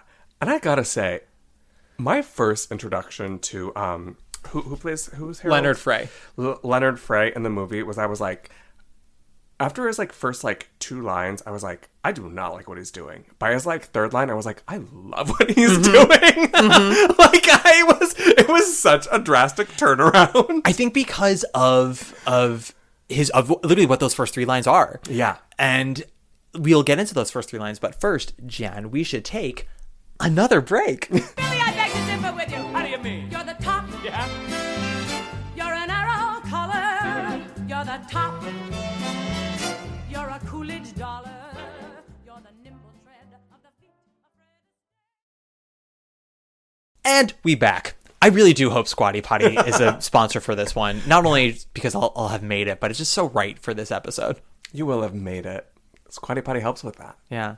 On that note, guys, don't forget to go to BroadwayCon this Saturday, July 27th, because 2:30 is when I get to do my hour-long episode. Oh my god! Me and Will and Rachel Anderson, a.k.a. the Theater Lovers. What are we going to... Oh, I love them! They're fucking awesome. Yeah, they are awesome. What are we going to talk about? That's up to you. We're doing an Edwin Drood situation. Oh my gosh. We've got 3 options.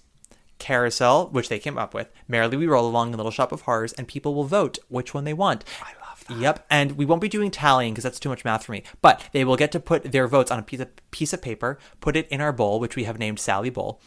Jesus Christ. And we draw in the first minute of the recording the show that we will cover, and that's what we cover. And if there's of those 3, if there's one you really want, vote for it and have your friends vote for it. You gotta come to the recording and make it happen, baby. Yeah, you heard it here first. Voting is very important this year. It is very important for other things as well, I've been told. I don't know. Just this. Just this, yeah. I don't know what else is going on in the world. But for this alone, nothing is more important than coming to BroadwayCon July 27th. The biggest vote you will cast this year is July 27th at BroadwayCon for whether it's Carousel, Little Shop of Horrors, or Merrily We Roll Along. And if you don't, you're problematic. I hate the way you say Merrily We Roll Along. Merrily We Roll Along. If you don't, you're problematic. And if you don't, Matt Doyle wins. Oh, gosh. And we can't make that happen. I don't know Matt Doyle. This is how Aaron Tveit could still lose the Tony.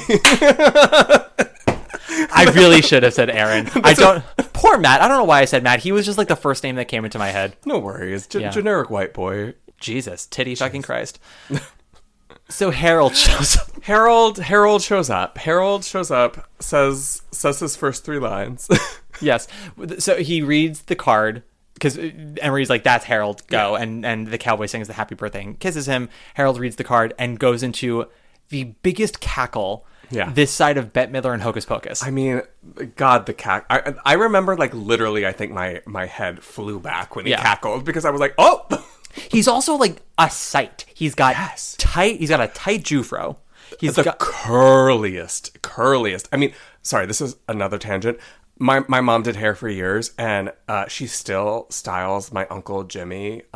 She still styles his hair exactly like Harold's. Oh my God. And so when I saw that, I was like, Uncle Jimmy. But I mean, like, the tightest 70s fro. Yeah. White person fro. Yeah, I have to imagine that's a wig on Leonard because... Oh, yeah. Especially because when you see him in Fiddler on the Roof, the movie, where he plays Muddle, Oscar nominated for it too. Like a year after this one too. So he played Muddle after doing... Oh my gosh. I know he played both. I know he did both. But I didn't realize it was I told you after. that this show and movie was good for a lot of the cast.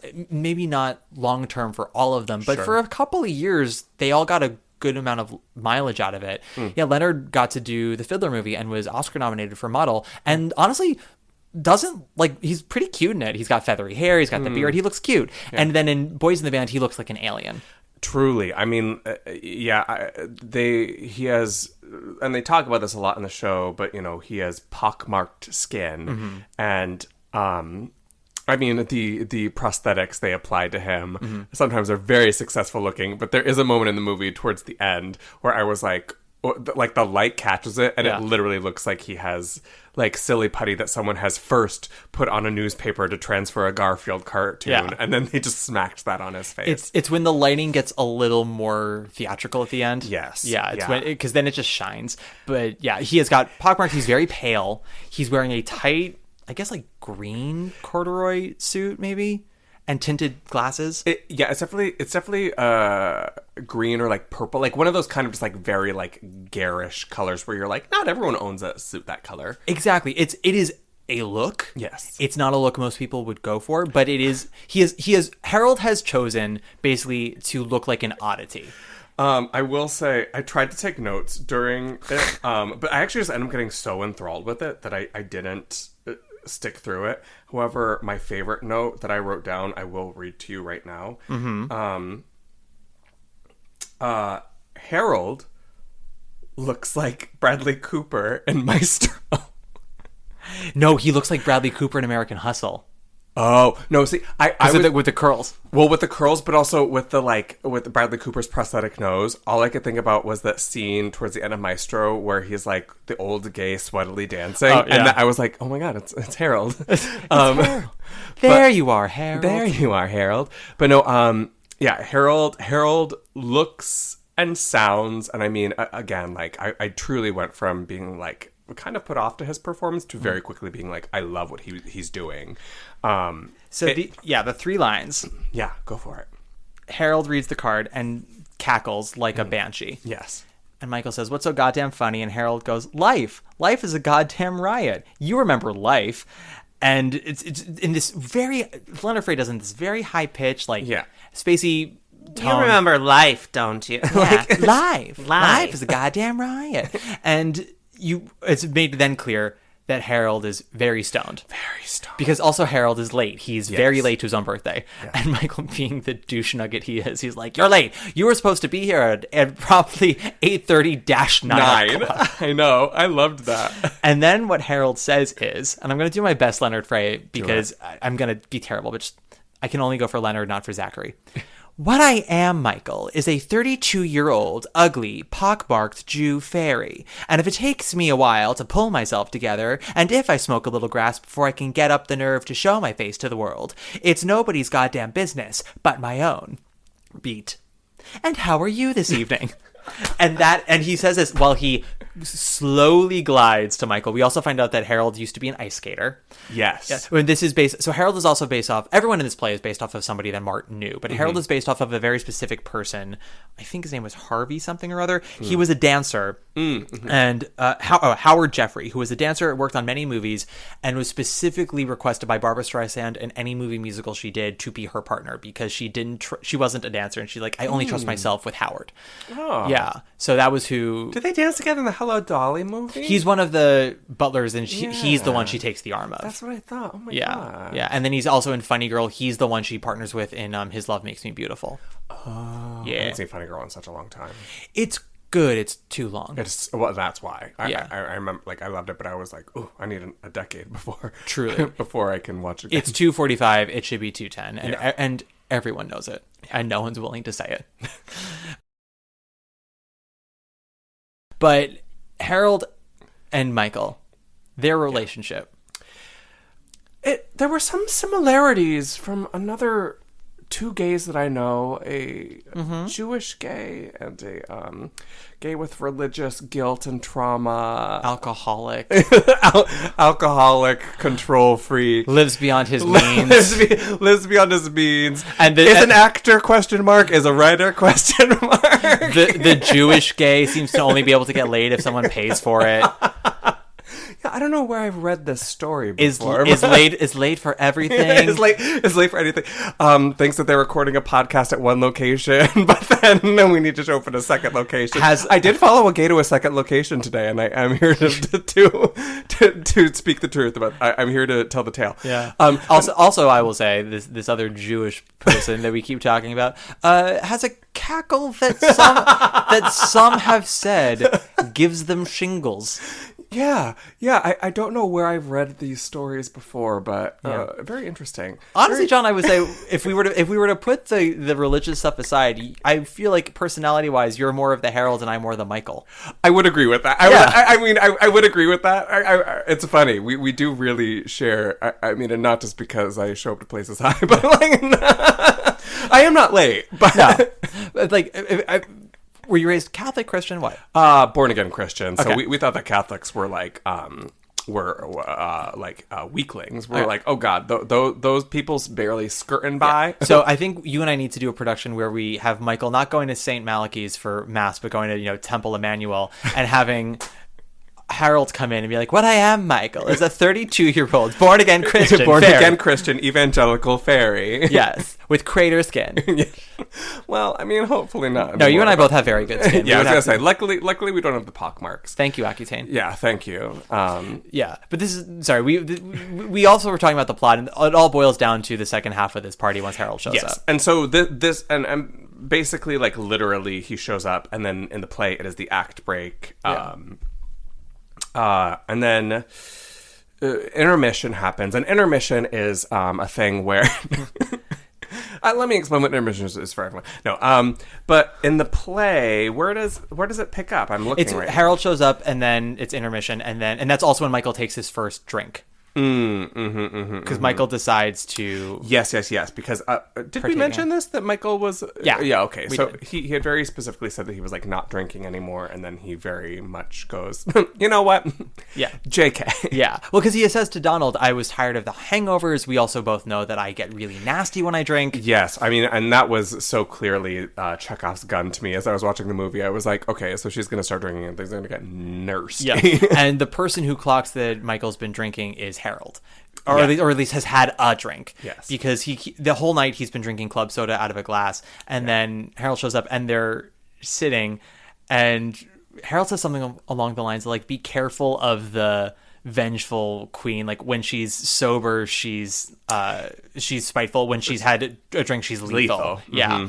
and she also says turning on. When Harold is smoking marijuana, goes turning on, and then says to Michael, Michael, I'm turning on and you're just turning. And then every time that Michael gets a little darker, Harold will just shout, turning. Harold can clock when Michael's getting worse. I don't remember that from the movie. I don't know if that's in the movie. The turning is in the movie for sure, because it's always Leonard Frey sitting there eating the casserole or lasagna. Oh, maybe I do remember that. Because it's so quiet, it's so quick, and it's not played for a big thing. If this were, I don't know, who's a bad director these days? Ryan Murphy. If this were Ryan Murphy, there would be a zoom in and a Vaseline lens of Harold going turning. But it's just a quick shot of Leonard Frey going turning. Yeah. Like I hear you, Michael. I know you're getting worse. Yeah. Yeah. And so these two, they definitely have. They are frenemies. They are best friends. They push each other's buttons, even more so, way more. And I mean, as the play goes on, way more than Emery and Bernard. Mm-hmm. In a different way, but because it's not playful. I'm trying to push. I'm not just trying to push your button. I'm trying to push you. Yeah, off the cliff. Honestly, like there were a lot of parts about their relationship that I was like kind of shocked at how nasty they were with each other. Mm-hmm. Again, like it goes back to that thing of kind of like, and this was something I did want to talk about with this play, and I'm sure it's one of the reasons why we are talking about it with problematic. I mean, because we live in such a media illiterate day and age now, mm-hmm. where characters can't have flaws, because if characters have flaws, that means that they are glorifying that lifestyle, mm-hmm. And so all I could think about, like, especially, and like every time Harold and Michael spoke, I was like, ooh, if a Gen Zer watched this, their mind would explode. Yeah, Gen Z / Gen Alpha. You know what I found out? Someone said the other day, they were like, you realize that the oldest Gen Z era now is like 25. Oh dear God. I know, right? Well, because Gen Z ends at 2010, so now we're talking like. No, but like people keep talking about 13, 14-year-olds like they're Gen Z, and I'm like, that's Gen Alpha now. It's. Oh, God. I mean, Gen Z does still count with the older teenagers. Yeah, 15 through 19. It does. But yeah, no, it's... And I think Gen Z is slowly kind of understanding... Like, we were placating them for a while, and now we're like, no. Your taste in a lot of art actually sucks because you don't want danger, you don't want messiness, you don't want sex, and like, right now you're 15 and sheltered. Yeah. When you become 25 and have some life experience, you'll realize people fuck up and do crazy things, and sex is a part of life. Yeah, and you fuck up, and yeah. And just because, Yeah. But once Harold arrives, it's mostly just a lot of barbs for like a good 45 minutes. Yeah. And it's constant sniping. Everyone sort of just sniping at each other all the time. Yeah. Larry getting jealous because Alan is kind of not coming onto Hank, but is gravitating towards Hank. Right. And Larry doesn't like that, even though Larry's be fucking around. And Emery keeps saying that they're going to leave now because Alan beat the shit out of them. Right. And in the play, is this also when, like, all the, like, lasagna, mm-hmm. and Emery's kind of like, Emery does very quickly bounce back in some ways to play Susie Homemaker, which I loved. Exactly. Again, I was like, I see a lot of myself in Emery. Yeah. I was like, trauma, and then immediately, would you like my lasagna? Yeah, well, because Emery's the one who shows up with the food. Yeah. And or casserole. But it's a casserole. It's a lasagna. It's a lasagna in the movie. It's a casserole in the stage show. And I like the change to lasagna because there's a line in the movie that I don't think is in the stage show. The cowboy. Hustler, I know exactly. Yeah. So first of all, the cowboy gets there early. He fucks up early. He kisses Michael, which is wrong, and he shows up like an hour early. Yeah. Or like an hour and a half early. And he says to Emery, it's like, well, I want to get to the bars. And he's like, what are you fucking talking about? I paid for you the whole night. And then he changes his tune. He goes, well, I hurt myself at the gym and I should go get some rest. And then when everyone talks about the gym and the sauna as a place to like cruise, or the steam room to cruise, the cowboy, without even thinking, goes, oh, I don't go into the steam room. It flattens your muscles. And they're like, what? And then he sees the lasagna, doesn't know what the fuck it is. And they go, it's lasagna. And he goes, oh, like this noodle's been flattened. And they go, it's been in the steam room. and he can't even clock that they're making fun of him. He goes, it has? I love it. Listen, he's a sweet dum-dum who is too dumb to know when he's being mocked. And for that, we are grateful. Truly. Yeah. Truly. Sticks and stones can't break his bones because wait, did you ever see that movie Being There? Being There. Mm-mm. It's a Peter Sellers movie. I think it's his only Oscar nomination. Or maybe his second, or his first. But it's a movie about a dude who's so sheltered, who has lived his entire life like within four walls and watching television. And so all he knows is TV and gardening. Huh. And because I think like he lived with a man who was like the gardener for this estate or whatever. So he's just like has never been to the outside world. and doesn't know anything. And eventually he gets released at like the prime old age of 55 or whatever. And he talks in such a way that everyone projects onto him what they think he's talking about.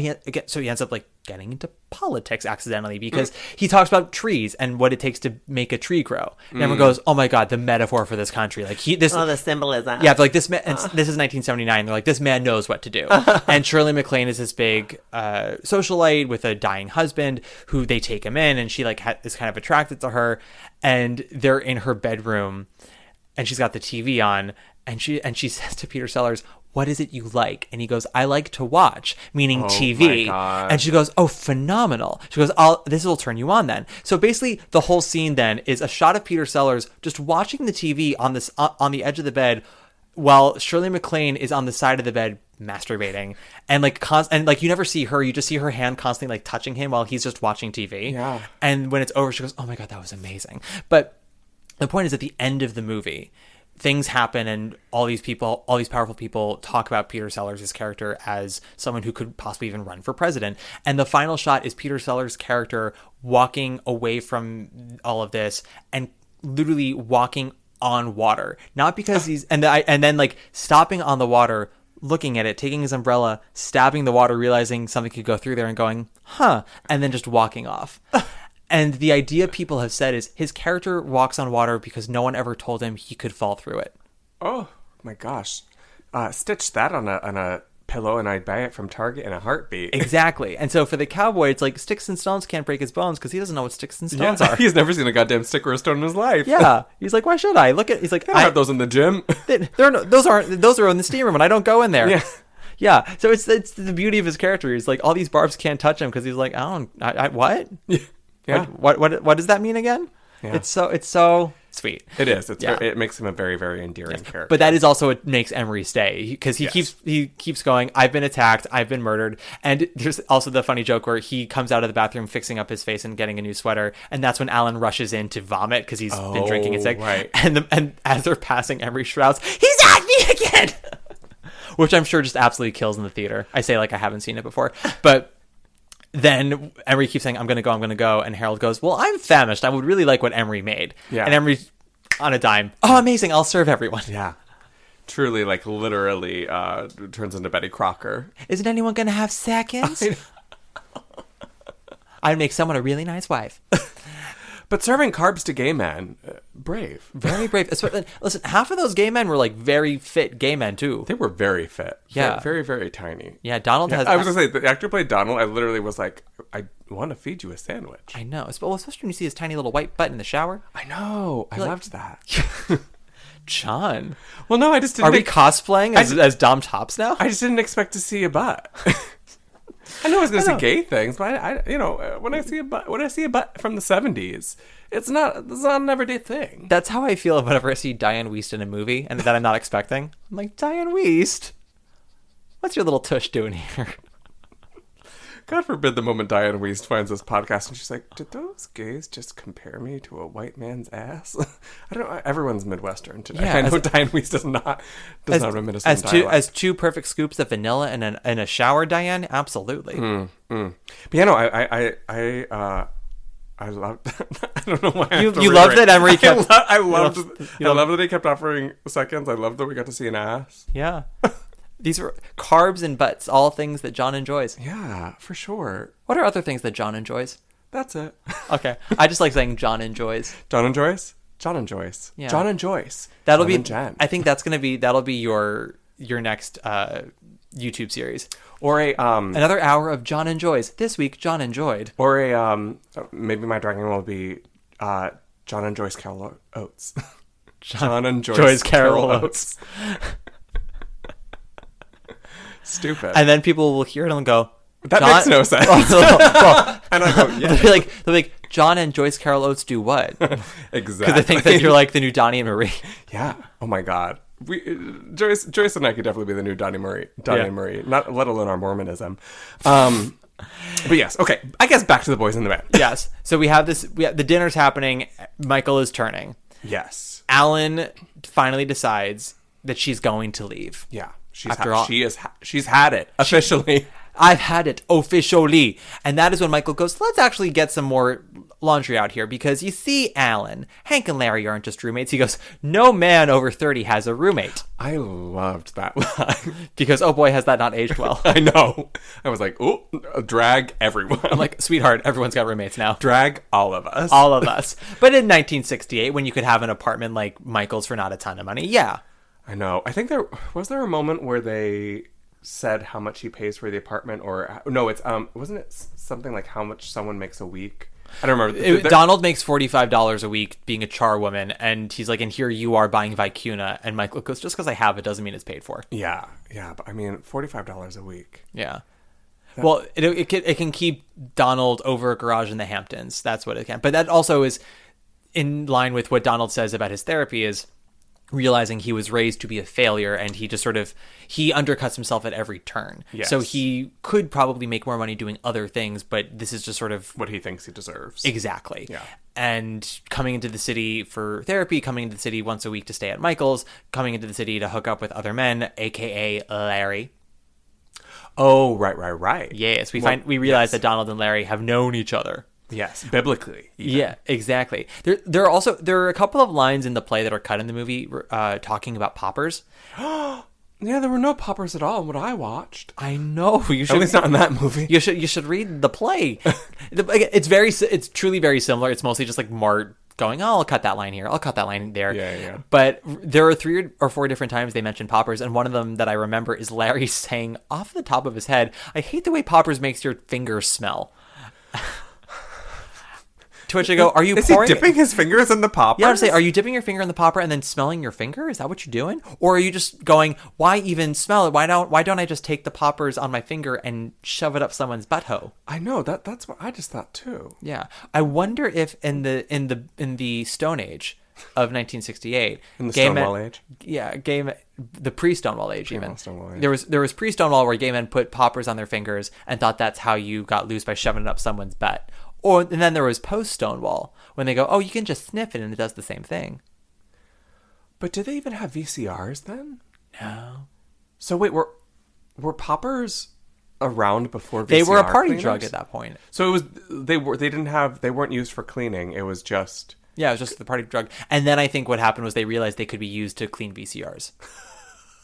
That's amazing. Yeah, because so I do not think it was they cleaned VCRs and gay men realized, oh, hey. Well, because that's always what I thought it was. I literally thought it was some gay cleaning out his VCR and like being like, and then just being open and being like, I got an idea for her. Well, you also know that Coca-Cola can clean your toilet, right?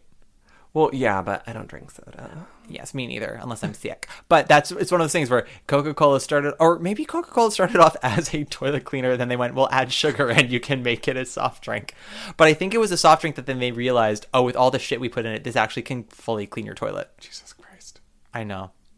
The things we gay men put in our bodies. Oh. And let's not even start about Matt Doyle. Jesus Christ. I'm sorry, Matt. I don't know you, but... Matt Doyle and I went to the same voice teacher when I was in high school. Okay. And, yes. Then you have free reign. Yes. I think I was more mad that Matt was of the age that my voice teacher couldn't groom him, so he groomed me, and I'm like, ugh, he's the boy that got away. He's the Kevin Bacon to my Tim Robbins and Mystic River. Oh, Jesus Christ. It's fine. He didn't know, I don't think. You never know who knows. Which brings us back I wasn't oh my god about him not knowing. I was oh my god about the grooming, but okay. We've talked about that, haven't we? I don't know if we have. I've talked about it on the podcast a bunch. Yeah, I was groomed in high school by my voice teacher, and I don't use that word lightly. I was textbooked. Jesus Christ. I know, right? Well, he's dead now, so it's fine. Good. I talked about it very openly. He died during COVID. He wasn't a bad person, but that was the bad thing that happened between us, for sure. And it took college and distance for me to realize, because I had to look back on everything and go, oh...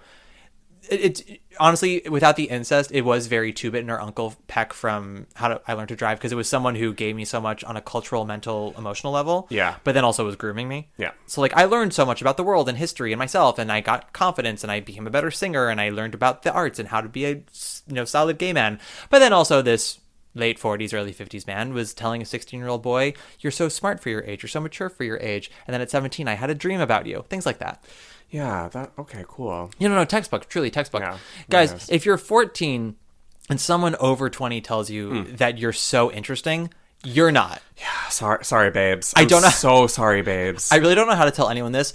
Unless you've had a massive trauma happen to you, you don't turn interesting till you're at least 25. Oh my gosh, yeah, not at all. Yeah. Honey. And I'm being generous with 25. Honey, yeah, please. 1968, 25 maybe.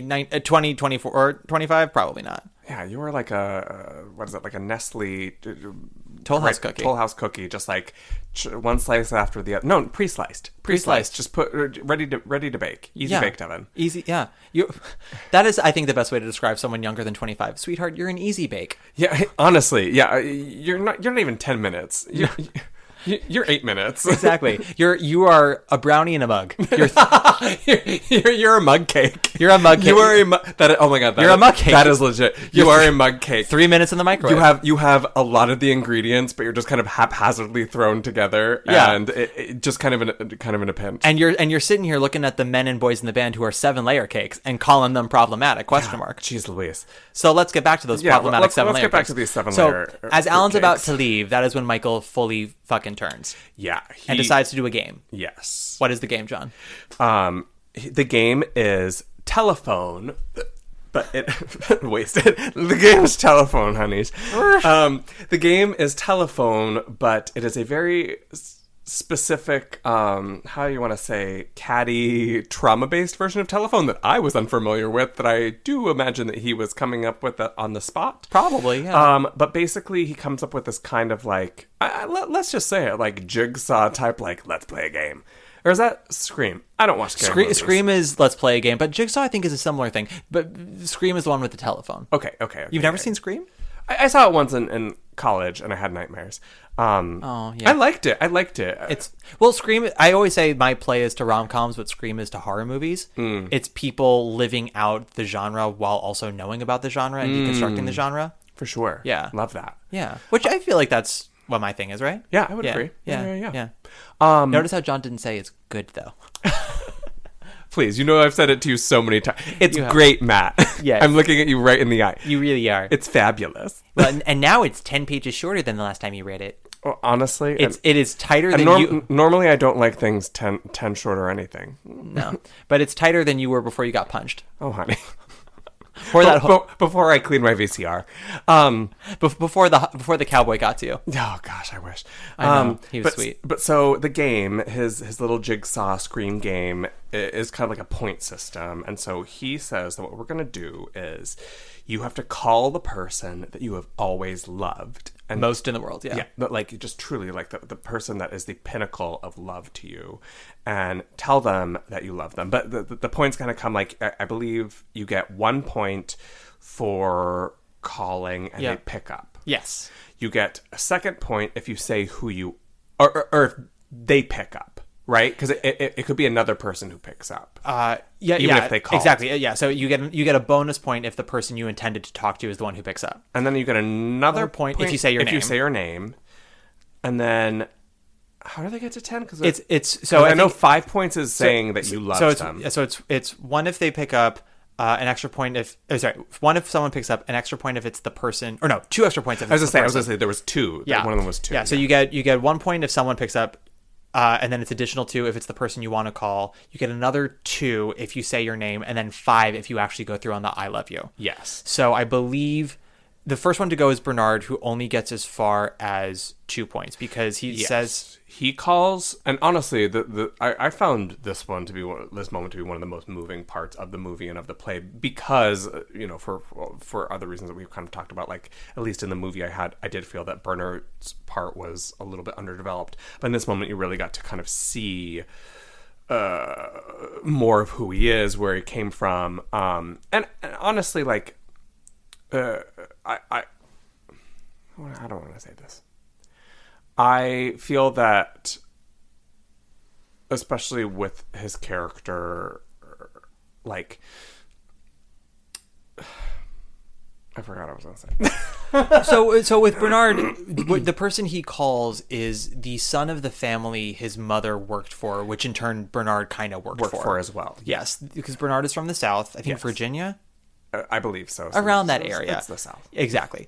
And the story goes, he was in love with the son of the family and lived on the property with them.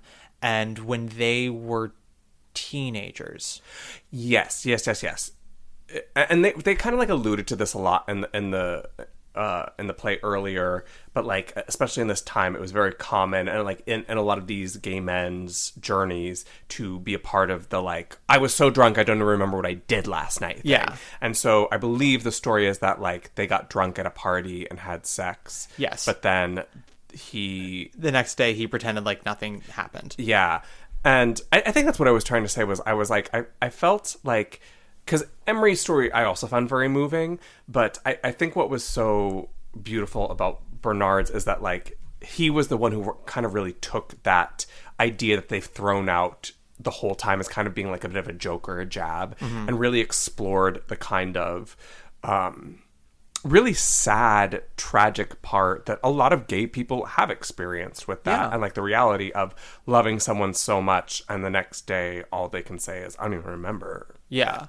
Well, it's, okay, so the God was I drunk last night syndrome, which is introduced by Michael in the first act in a jokey manner, because it's in a conversation, and I think it's even before Bernard got there. I can't remember, but it's them talking about how they all sort of came out, or rather to say, when it is said to the group that Alan is coming. Yes.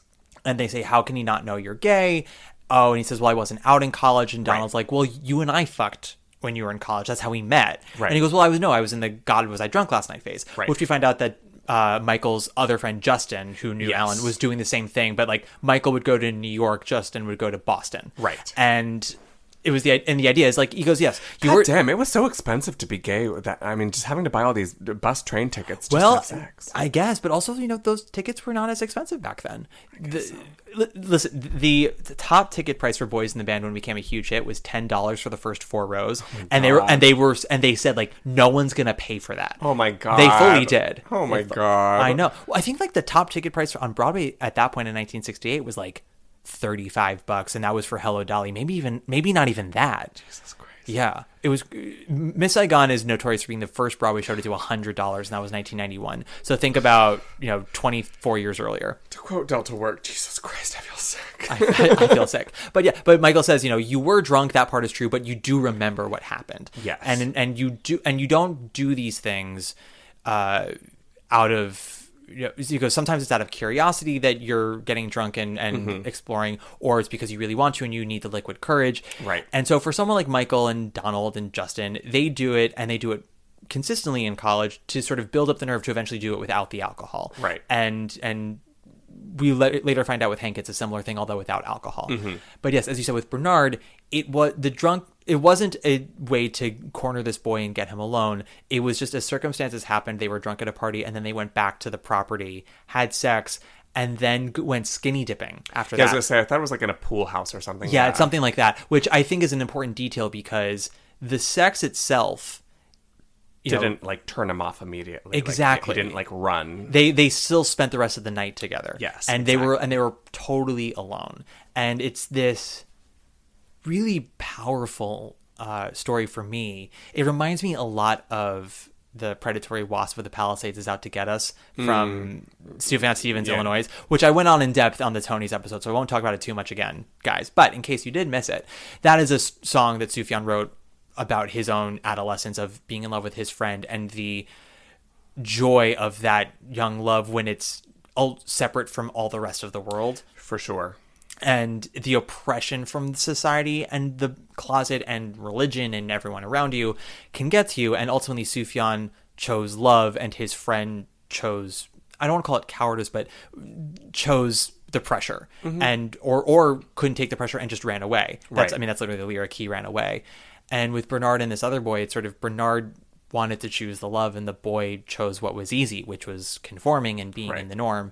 And yeah, as you said, the next morning they talked about and then they said, and what's worse is you had to serve him his breakfast the next day. Oof, and he goes, yeah, and I was terrified all day of what he was going to do. He goes, he just treated me like it was any other day, which is worse. It's horrible. So I'll say this. People have asked a lot about Bub, which is the name of the person who my play is based off of. And they've asked, like, have you run into each other? What will you do if you run into each other? And I always say the worst thing that could happen is if we see each other and he acts like not either as if nothing ever happened, like he doesn't know me, or says hi to me in the most pleasant of manners, like there's no story, no baggage. Because that is worse. Right. And that is what happens to Bernard. Like to have to share this special moment, and then it just be like, "Thank you for the paper, Bernard." Yeah. Not even cold, just like, not even like, "Oh, that was a mistake. Let's never talk about it." Not violent or anything. Just like you're living in the Matrix or something. Right. And I think if I'm remembering correctly, he is the only character who calls someone who someone else picks up. The boy's mother picks up. Yes, it's Or the loves, whatever you want to call them. I mean, if we're talking about chapters, it's technically 5 people who call, but really it's 4 chapters of calling. Right. The first chapter is Bernard who calls, someone else picks up, says his name, doesn't say the message. Second one is Emery who calls, the actual person picks up. Right. Emery says his name and doesn't get the chance to say the message. They get hung up on. And then it's Larry Hank, which we'll get to, and then it's Alan. Right. But the point system progresses. Yeah, Bernard is the only one who doesn't ever get to actually speak to the person. Yeah, so he ends up, instead of saying, "I love you," he ends up saying, because I believe another kind of impetus as to why he also wanted to call was that this man is now divorcing from his wife. His third wife. Oh, his third. Yes. Third wife, which, read between the lines, the subtext. Yeah. But like, instead he ends up saying, just tell him that I'm sorry. I heard about his wife, and I just wanted to say that I was sorry. Actually, wait, there's another great moment. Oh, fuck. Sorry, this just gave me No, chills. it's great. Which shows you the true kinship between Emery and Bernard. Because at this point, also, then Bernard gets very drunk, and by the end of the play, Emery is the one who takes him home. Right, yeah. But when Bernard gets on the phone and calls, and it's the guy's mother. And I forget Bernard's mother's name, but let's call her... I don't know. Bernice. Yeah, sure. Bernard and Bernice. Yeah, Bernard and Bernice. And he gets on the phone and he goes, "Hi, oh, Mrs. Johnson." Oh, I know, and he goes, I know and he says, "This is Bernard, Bernice's boy." And Emery goes, son, not boy. Yeah. Because Bernard retreats back I was going to to say, regresses. Regresses. And Emery's like, "No, you're not her boy, you're her son." Yeah. Which has, a lot of, especially with Bernard being a man of color, has a lot of different, layers, too. Oh, no, absolutely. That was what I was getting at. It's not just the Southern culture, but also the racial element. And Emery's not saying that unaware of the racial element. He's very aware. Emery does not make the jokes he makes to Bernard if he isn't aware of the racial stuff. Yeah. It is the unspoken agreement they have of the buttons they press and knowing exactly where the line is and leaning into the stereotypes. Yeah. It's RuPaul being okay with the watermelon joke, and Dieteritz not. Right. But Emery knows that Bernard is okay if it's from him, or rather to say tolerates it from him. Yeah. It's there. I've said to my friends, my love language is cunt, and it's if I'm kind to you immediately, or say if I'm nice to you immediately, it's because I know we don't have that trust yet. Yeah. I think I'm a kind person. Oh yeah. But I'm not just going to be placatingly sweet. When I start making jabs, that's how you should know that you're in my inner circle. Oh, 100%. Yeah. Yeah. That's how I knew that I'll never be in yours, because I'm sorry, this is our own boys in the band right here. I know, I'm honestly. loving every second. We are the band. We are the boys. Well, you know how the title came to be? I do. Tell the listeners. It is a reference to the Judy Garland A Star Is Born, where I don't know which character, but It's her husband, right? James Mason. So that guy. So, her. Yeah, her. So she tells Judy, she goes, "No, you're singing for yourself, and you're singing for the boys in the band."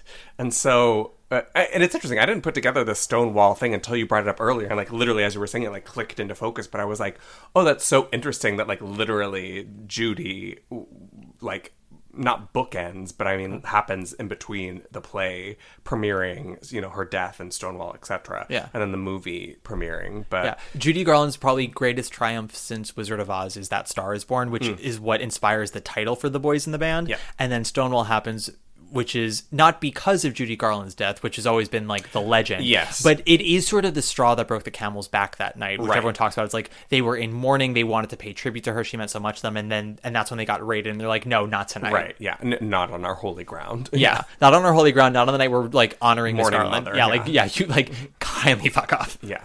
Not kindly. But no, literally. So that is Bernard's phone call. Yes. Who is Emery's phone call? Emery's phone call is to, and I'm going to ask you to help me with the dentist's name because it is such a fantastic name. It is. There are certain names in the zeitgeist of writing and in like film, theater, TV, where you hear a name and you're like, God, I love that name. Mm-hmm. Is it Delbert? I think it's Delbert, yeah, because then he calls him Deli on the phone. Yeah. Delbert Botts. Delbert Botts. B-O-T-Z? B-O-T-T-S. B-O-T-T-S. And someone said, how could anyone... DDM. How could... DDS. How could how could you love anybody with a name like that? Yes, Emery, you couldn't love anybody with a name like that. It wouldn't look good on a place card. And then Emery says, I admit his name is not so good, but he is absolutely beautiful. At least he was when I was in high school. Yes. Oh God, it's so good. So Delbert Botts was a boy that I believe went to the same high school as Emery, I think he but was a couple... 7 years older. I know for sure. So I that's the thing that was a little unclear. And a girl in his class was Louise. Louise was the one who was going with him. Yeah. And so Emery, the kind of like backstory is that Emery goes to Delbert to get his like teeth cleaned and has this like really funny story about how like the whole time he just like was staring at him while his fingers were in his mouth, which I mean, the gay experience. Yeah. When someone has their fingers in my mouth, well, I guess where else can I look? Yeah, but it's rude to look away. Yeah. When someone does the courtesy Yeah. of sticking their phalanges in your orifice, 100%. you look them in the eyes until they are done And you with say, you. "Hello." Yeah, you say thank you until they are finished with you. Yes, Until they 100%. have completed the play in your mouth. Dear God. Until the dance of their fingers, of their tentacles is complete. Until the dance of the vampires is closed in your mouth. Yes. My life is a cucumber. My life is a courgette. I don't know what that means. It's an animated film. My life is a courgette. Oh. Yeah. Don't worry about it. I love that. There are so many references in this play that no one gets that I don't get. I feel like the same way with this podcast. And like sometimes I just say things. Oh, girl, same. I have pop culture Tourette's. You don't always have to acknowledge what it is I'm quoting or saying. Just like I just have to say it medically. Medically, I have to say it. I do. Renée Zellweger. Yeah, Renée Zellweger. But so, yes, he is in love with Delbert. And then I believe... I don't know how much later, but like basically Emery is like, I loved him so much that he went out and bought him a gold-plated cigarette case that he gets engraved. Engraved, thank you. I was having such a hard time coming up with that word. It's either to Delbert or to Dr. Botts from your friend Emery. Yes. And then he like, what was that before or after? I think maybe what happens before is that he... I don't know if it's like an attempt to like try to tell him that he loves him or whatnot, but basically Emery ends up asking Delbert to like be his friend. Yeah. Because I think like, you know, and like this is something that like I think is a very universal gay experience of loving someone who is not gay, where it's like you love them so much that like you are so heartbroken that they probably won't love you back, but it's like there are certain cases where it's like, at least if I have them as a friend, they're in my life, and I get to be close to them. Well, because it's somewhere and have their fingers in my mouth. To paraphrase the poet laureate Carrie Bradshaw from Sex and the City, it's a place for the love to go. Love that. Yeah, because she talks about this with Big at the end of season 2, and that's how Big died. And just like that, Big died. But it's that part in season 2 when Big is now with Natasha, and they're all like sitting around talking about their exes. Miranda can't talk to Steve or anything like that. And Carrie has a very, I would say, potent question for Carrie, at least, where she's like, you love someone and then you break up. Where does the love go? And some people, you know, the experience just gets so bad that the love does turn to hate because that's just equally passionate responses. But sometimes like it just doesn't work out, or you're just not a match. And it's like, well, where does the love go? And for Emery, it's, I love him and I know he doesn't love me, but the love can go, I can put my love in a friendship. Yeah. And because his love is so powerful, he oversteps by doing that kind of a gift, which is not something you do for a straight friend, especially when this guy probably said, yeah, I'll be your friend, sort of like half-assedly. Yeah, you know, like there was definitely a part of me that like was thinking, especially if he is coming to him for medical work, like, you know, or dentistry, that like he probably was like, yeah, I'll be your friend, because, like, yeah, I'm gonna, this is a patient, but, Yeah. you know, but, so, yes, he gets this very extravagant gift for Delbert, gives it to him, and the whole kind of, like, friend conversation happens, and then Louise, whatever her name is, who is at Emery's school, as they were getting ready for the prom. Yeah. Yeah, because there's a whole thing about, like, leave it to a fairy to turn, like, cardboard stars into something magical. There's, like, some kind of line like that. It says, "Oh, Mary, leave it to a fairy to turn something beautiful." Yeah. And at the, like, prom, or at the prom committee, as they're, like, decorating, basically, Louisa tells the story to everyone, and Emery becomes a laughing stock over the fact that, like, he has this, like, crush on Delbert. He says that everyone knew I asked Dr. Delbert Dr. Botts to be my friend. Yeah. He goes, but they did not know that I loved him. Yeah.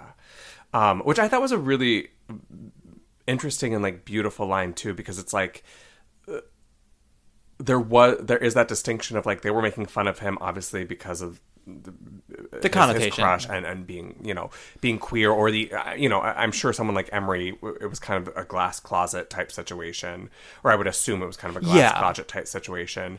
But there's something, like, so beautiful about her, like, they, or something universal to the, like, gay experience, where it's like they were mocking him at being like, oh, you have a crush, but it's like, in actuality, it's like it was so much like their closed minds couldn't even begin to fathom how deep it actually went. It's like, oh, you silly geese. Like, it wasn't a crush. Like, I loved him. And so I found that very moving. But so he does call Dr. Delbert. Mm-hmm. Dr. Delbert picks up, so he gets a bunch of points. And then I believe Emery is, like, kind of just, like, drunk enough or too drunk that, like, he just kind of goes on this...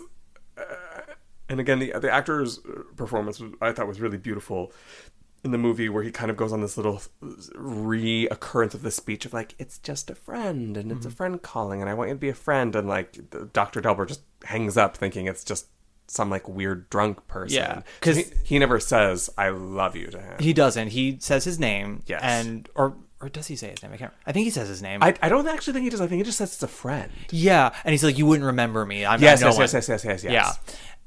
And that is that is the sadness of Emery, is that, you know, he's going to, because he says this story and it's very beautiful, and it's not as, for me, it's not as tragic as Bernard's. No.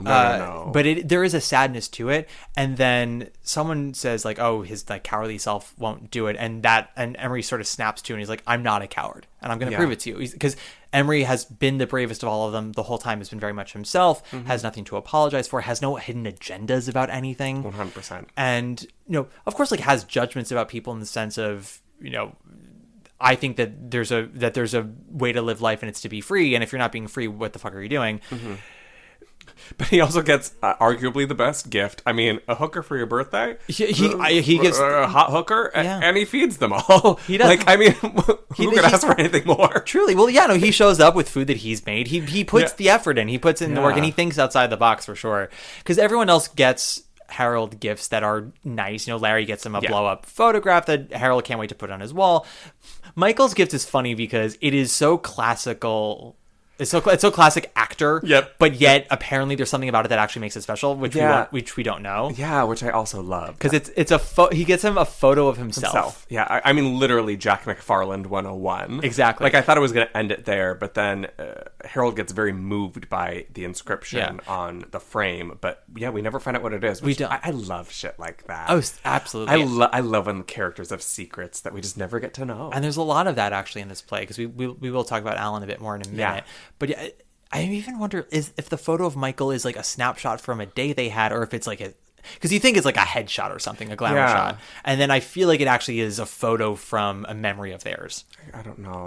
Yeah. It's like when I think Charlie or Nick gives the other one that photo of them in the snow. Yeah. And it's before they're together, and it's like I liked that day a lot, and it's like, okay. Gay. You're all gay. Gay. Make it nice around the tree. So then Emery's guy hangs up, as he said, because he's like, whatever.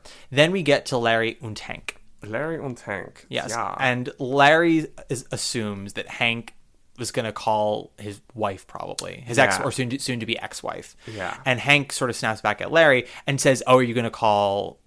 Like, I think he says Jonathan. They have a code name for all the men that Larry has hooked up with. Yeah. Oh God.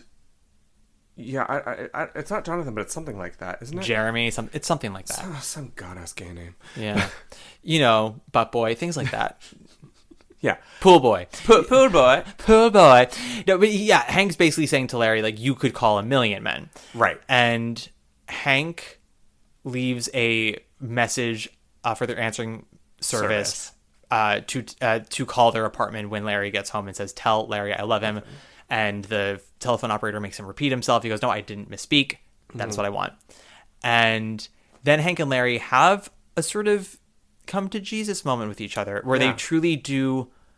It's not a matter of whether they have fully compromised, but they both have taken a step forward. What that step forward is, we'll talk about in just a second, because John, guess what we got to do?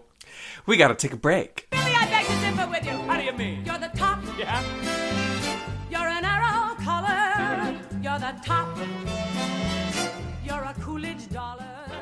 You're the nimble tread of the feet of Fred Astaire. And we're back. Yes. So we mentioned this before with Larry and Hank. Hank was married to a woman and then left his wife for Larry. Mm-hmm. Larry prefers to be open. Yes. But he also has limitations to his openness. Mm-hmm. For example, Hank didn't want to hook up with other men, but he was willing to, in his words, compromise. Yes. With a menage. Yes, a menage. Choose company, three's a menage. Because the cowboy doesn't know what it means. I was going to say, to which the cowboy is truly just like, what? And I loved. Yeah, it reminded me of, like, do you remember the first time you heard someone say menage a trois and you were like, what? Yeah.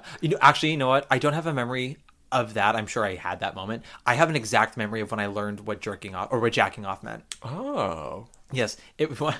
Yeah? God, I hate myself. It was Hebrew school. Oh, dear God. I know. There you go, right? We were on the bus. We never had field trips in Hebrew school. I don't know why we had this field trip. I remember we were on a bus going into the city for a field trip for something. And I was at the back of the bus, truly just like minding my own business because I hated Hebrew school. I didn't like anyone there. Yeah, it was, sure. yeah, and I wasn't picked on or anything. I was just like, I don't like any of this. Yeah. But the boys were sitting around, and one of them turned to me because we were 12 at this point. So some of them had started to go through puberty, and they're like, "Cop, like, you jack off?" And I went, "What does that mean?" And then went, "Jack off, really?" And then he started putting his hand like towards his thigh and like doing a slapping sound. And I was like, I literally said, "Do I hit myself? Is that what you're asking me?" And like, "Cop, like, are you serious right now?" I went, "I don't know what you mean. I knew what masturbation was, but I didn't know that term." Yeah. And I was like, "The fuck? What do you, like, use your words, water, Helen, what?" And then finally, I think one of the girls told me later on, they're like, "Oh, it's a dumb boy term for masturbation." I was like, "Oh, they could have just said that." Ironically, water Helen is how I learned how to masturbate. I was trying to tell someone I needed water. And... well, something got wet. Yeah, and oopsie daisy. you and Helen Keller fucking soaked at the end of that. Oh, Jesus Christ! Water This Helen. episode is brought to you by soaking. This episode brought to you by Super Soaker. Oh God! Water Helen. I don't know when I learned what jacking off was. Maybe today. Maybe I learned today. I'm here to teach the children, and by children I mean you. Me. All the silly people. Maybe that should be my new term for the listeners, because I call them uncultured fucks, or theater lovers, both out and proud on the DL. Should we call each other silly people? Yes. Hello, all my silly people. Hello, all you silly people. You silly people. Why is there an S in the word lisp? That just seems cruel. It is cruel. Brilliant. And so, yeah, Hank wants a menage, which... Well, that's like his compromise. He's like, it's the modern, or it's the 70s version of, we only play together. We don't play separate, we play together. Okay, John, honestly, do not explain your life and your time with your partner, Adam, but I'm sure you've had to explain openness to people before, even not yours, but like other people's. Yeah. I have had so many friends, like friends of our generation, we're of the straight persuasion, and they're like, "Explain to me openness. How does that work?" I'm like, "What do you mean?" And they go like, how can people do it? And I had to say, well, there's no set rule to it. Every couple has their own version of it. Yeah. So like some people are the Larrys of the world who say, like, let's just fuck other people when it happens, when we can. Like, you are my person. Right. I won't tell you, but if you ask, I'm not going to lie. Yeah. So only ask if you want to know. But also know that, like, you are who I'm committed to. Or you can be a Hank who's like, well, no, we incorporate other people who are guest stars, but, like, we are the couple. And then you have people who have other versions of it or not at all. And it's just always, I don't know. I like being a teacher about theater, not about sexuality, because I ain't no expert. Sure. Same. Yeah, but I don't know. Have you had experiences like that where where you're out with friends and all of a sudden you're like, I have to talk about this right now? Honestly, like, kind of, but not really. I'm trying to think of, like, one of the first, like, open couples that I knew were a straight couple. Oh, fascinating.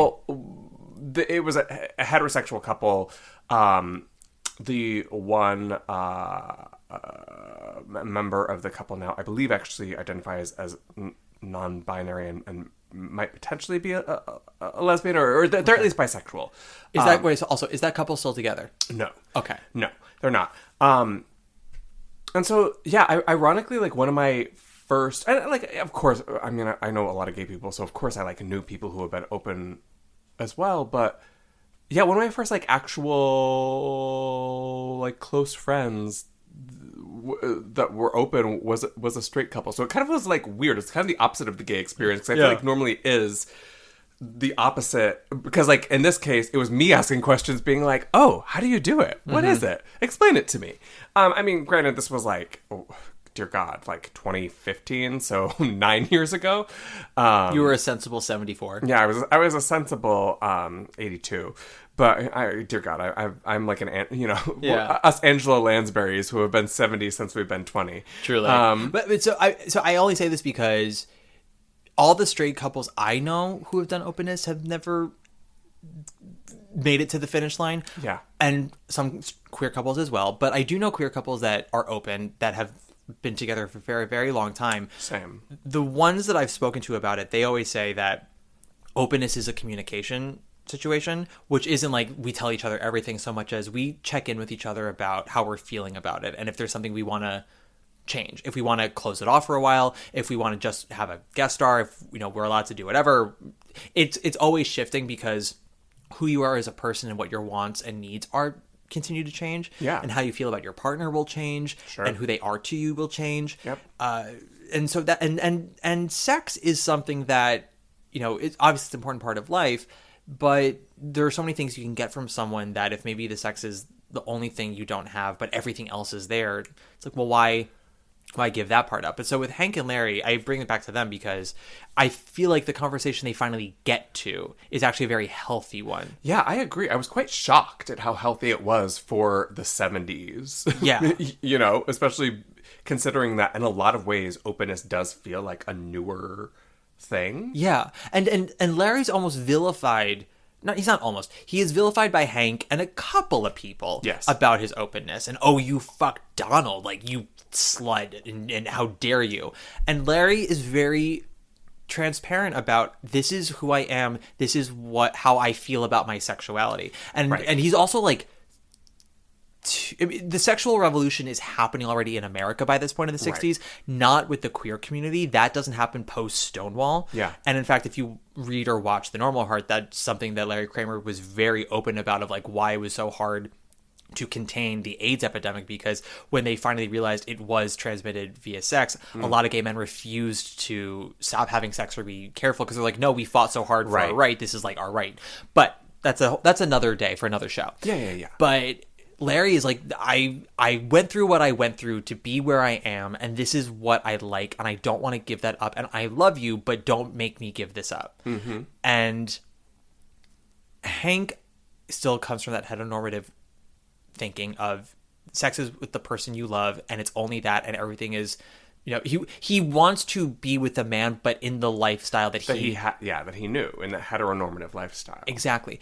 And also I think it's important to realize from what I recall from the play, Hank's first real sexual experience with a man was a one night stand, or rather say like one time hookup at like in a bathroom at Grand Central. Yeah. It was, he had come into the city for a teachers convention. His wife didn't want to go, and he went to the bathroom, I guess, like locked eyes with someone and just went for it. You know what? I actually had a moment where I thought the twist of the play, or I thought a twist of the play was going to be that Alan was the guy in Grand Central. That would have been fun. Yeah, I mean, it's definitely like a theory that is just a John specific theory, because I'm like, oh, that would be really interesting. Yeah, and especially the way that like Alan and Hank are connected in how they have lived their lives. Yeah, I think subtextually there is like almost something there in the movie, but again, that could just be me picking up a lot of different things. Yeah, I don't think it actually is a thing, but in my mind, Yeah. I was like, oh gosh, I bet that's where this is going. Well, so the original stage director, Robert Moore, because William Friedkin did the movie, and the reason for that is because Mark Crowley refused to not have the original cast do the movie. Sure. And the studio Great. said, yeah, great. And the studio was like, if you want that, you can't have Robert Moore direct it. Like, we draw the line there. You need someone who's made a movie before. And so they went with Friedkin. And Friedkin was a wonderful director. Did French Connection, The Exorcist, and It's the freaking weekend, baby. yeah. Did he also do Cruising, the Al Pacino movie? No, and you know what? That's another one that's been on my list for a long time. I've never actually seen it, but I also know it's just like so. Talk about problematic. Like, Yeah. that one is like insanely problematic. So that's another. No, it absolutely is. I don't know if he did. Is it Brian De Palma? Maybe. I'm not sure. I want to look this up. Who directed Cruising? No, it was William Friedkin. So it's fascinating that and it's like 10 years apart. So to have Friedkin do Boys in the Band and then Cruising, both of which have their backlash. But I think in retrospect, we look back at the two, and like Cruising is the movie that still does not like age well in any kind of way. It still has that problematic stigma, and I think Boys in the Band is very much a film that I think Friedkin can look back on and be like, no, I think that one we did a really nice job with. Yeah. But Robert Moore had told the actor playing Alan, you decide if Alan is gay or straight, if he's repressing homosexuality, or if he is just straight and something else is going on. And I think for every production, it tends to be up to the actor playing Alan. And Love that. And I think I have a theory with Alan, and we'll talk about that once we get to the Alan phone call. Yeah. But the point of all of this is Hank, his first sexual experience, as far as we know, was with a man, was a one-time thing at the bathroom at Grand Central. And then he started doing it more after that, but they were all very sort of just physical urges, nothing emotional. Yeah. And I think he wanted the emotional with Larry to prove that it was worth leaving his wife for, that it wasn't just this basic animal instinct of his. It's like, I can have the domestic life and my sexual appetite, appeased in the same. I can fill a hole and fill the hole in my heart. Exactly. Or as I said, I can have my cake and eat it out too. 100%. Yes. Yes. That is a line in my play, right? Oh, I don't say eat out. He says he can't have his cake and eat it too. It should be eat it out too, because that's very clever. Thank you. I'm gonna make sure to make a note of that. Siri, make a note of that. Yeah. Well, because then Kennedy says, "Has he been eating your cake?" And oh yeah. But I like the joke. That's a good joke. Yeah. It's a really good. I've never heard that before. Okay, I don't talk to a lot of people, but I've never heard that before. Okay, I'm gonna make sure to put that in the notes. I already sent the script out to Carlo and Tyler, and then immediately made like a change after I sent it because I'm me. But I'm gonna make that. I'm gonna make that change too. I will also say, by the way, my play is gonna come up again later on in this episode when we talk about Harold's departure because of exactly what he says to Michael and then his final line to Michael. I love his final line to Michael. Because one of the questions a lot of people have is like, why are these people friends? And especially with Michael and Harold going, I don't see the friendship, and we will talk about that. Yeah. But ultimately, Hank makes the phone call to Larry because Larry is convinced Hank's going to probably call his ex-wife or something. And then when he leaves the message for Larry, that is what blows up their come to Jesus moment, to which then Larry calls Michael's phone. Yeah. And says, Hank, pick up, it's for you. Yeah. Which honestly, dramaturgically, I was like, could they do that? Do they have the technology? I mean, I guess they could because they did it. I guess so. But yeah, honestly, very, they very... Natalie would, they Natalie could, and they Natalie did. No, very sweet moment. Like, they're kind of... I mean, it's not a button because the play's not over, but their trajectory throughout the show or throughout the show, throughout the TV show, Throughout the piece was really surprising. And like again, like I said a little bit earlier, like kind of the conversations that we're having and that they were having felt very modern and very ahead of its time, and in some ways, like not in some ways, very clearly, they're the only ones who.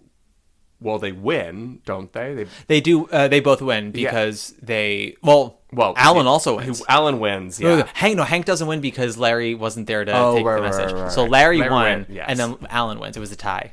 But I just found it very moving. Like it was, it's especially in a play that is very strongly based off of a lot of the faults, a lot of the issues of gay men, having just that little bit of a glimpse into like, we can figure out things in our own way, and we might not get it perfect, but we're just going to keep trying. Like, I found it very beautiful. I really was quite moved. Yeah. By those beats. And I'm glad you said that, because remember that when we talk about the backlash with this play and what the narrative has been on it for a lot of people who have come out against it. Mm-hmm.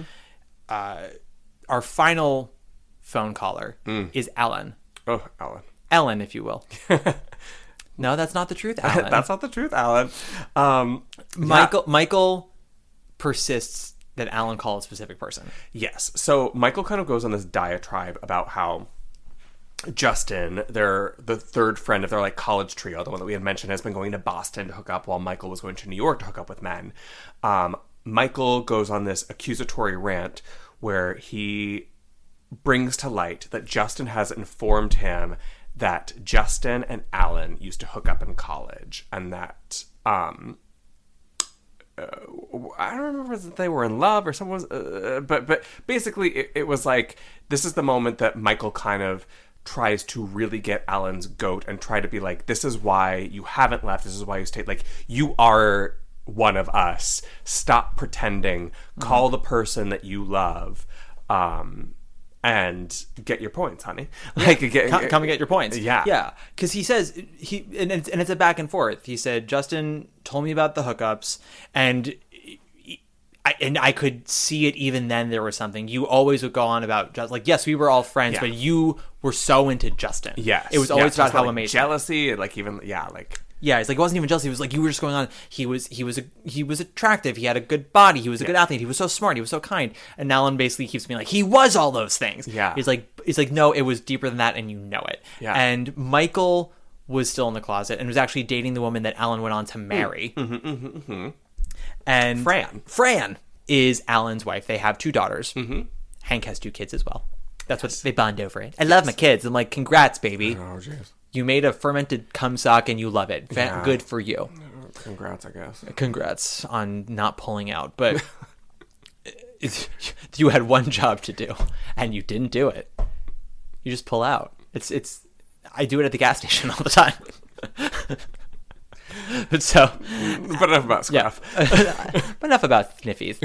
So Michael keeps pestering Alan, saying, you love Justin, you were together, and Alan keeps going, no, Justin was in love with me. Yeah. He informed me of his feelings, and I told him he disgusted me. Yeah, he was disgusted by him. And he's like, and I cut off communication. Michael goes, that's not true. Yeah. It's back and forth. So you never know who's right. And Michael makes Alan call. And he goes, if you're not going to call, I'm going to call. And he starts to call, and Alan says, give me the phone. He dials. And he says, it's me. I know you're surprised to hear from me. I just want you to know I'm in New York.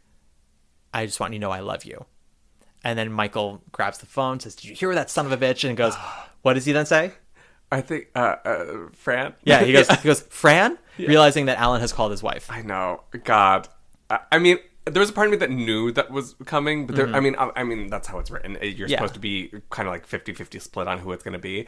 But God, is it like mortifying but satisfying, and like what a great moment. It's less the shock that that's who Alan called and more watching Michael watching Michael just get like sheer egg on his face, watching this person who has, as the play progresses, truly does become like a monster. Like I guess I should have specified a bit more when I started talking about the game that like literally he is like it does feel like Jigsaw. Like it is not a safe. It's not a safe space. No. Well, so I think with Michael, And I'm going to borrow a phrase that was used to me by somebody that I was in a situationship with, whereas Michael keeps moving the goalposts because he starts off snarky and catty, but in a friendly way that we all are. And then he has one drink and it gets a little darker, but everyone sort of allows it. So the goalposts keep getting moved. Yeah, they just keep moving the line. And no one really retaliates when he gets this far because everyone's just sort of tired and drunk and in too deep. And they all know each other. It's like, what am I going to do? Cut you off? Like, you're friends with my friends. Like, I'm going to see you again. Yeah. And in a way, he sort of knows this, and the contempt he has for himself and for his friends is what's driving all of this. And he's in a blind rage. He has tunnel vision that all he can see is just the contempt. He can't see any of the love right now.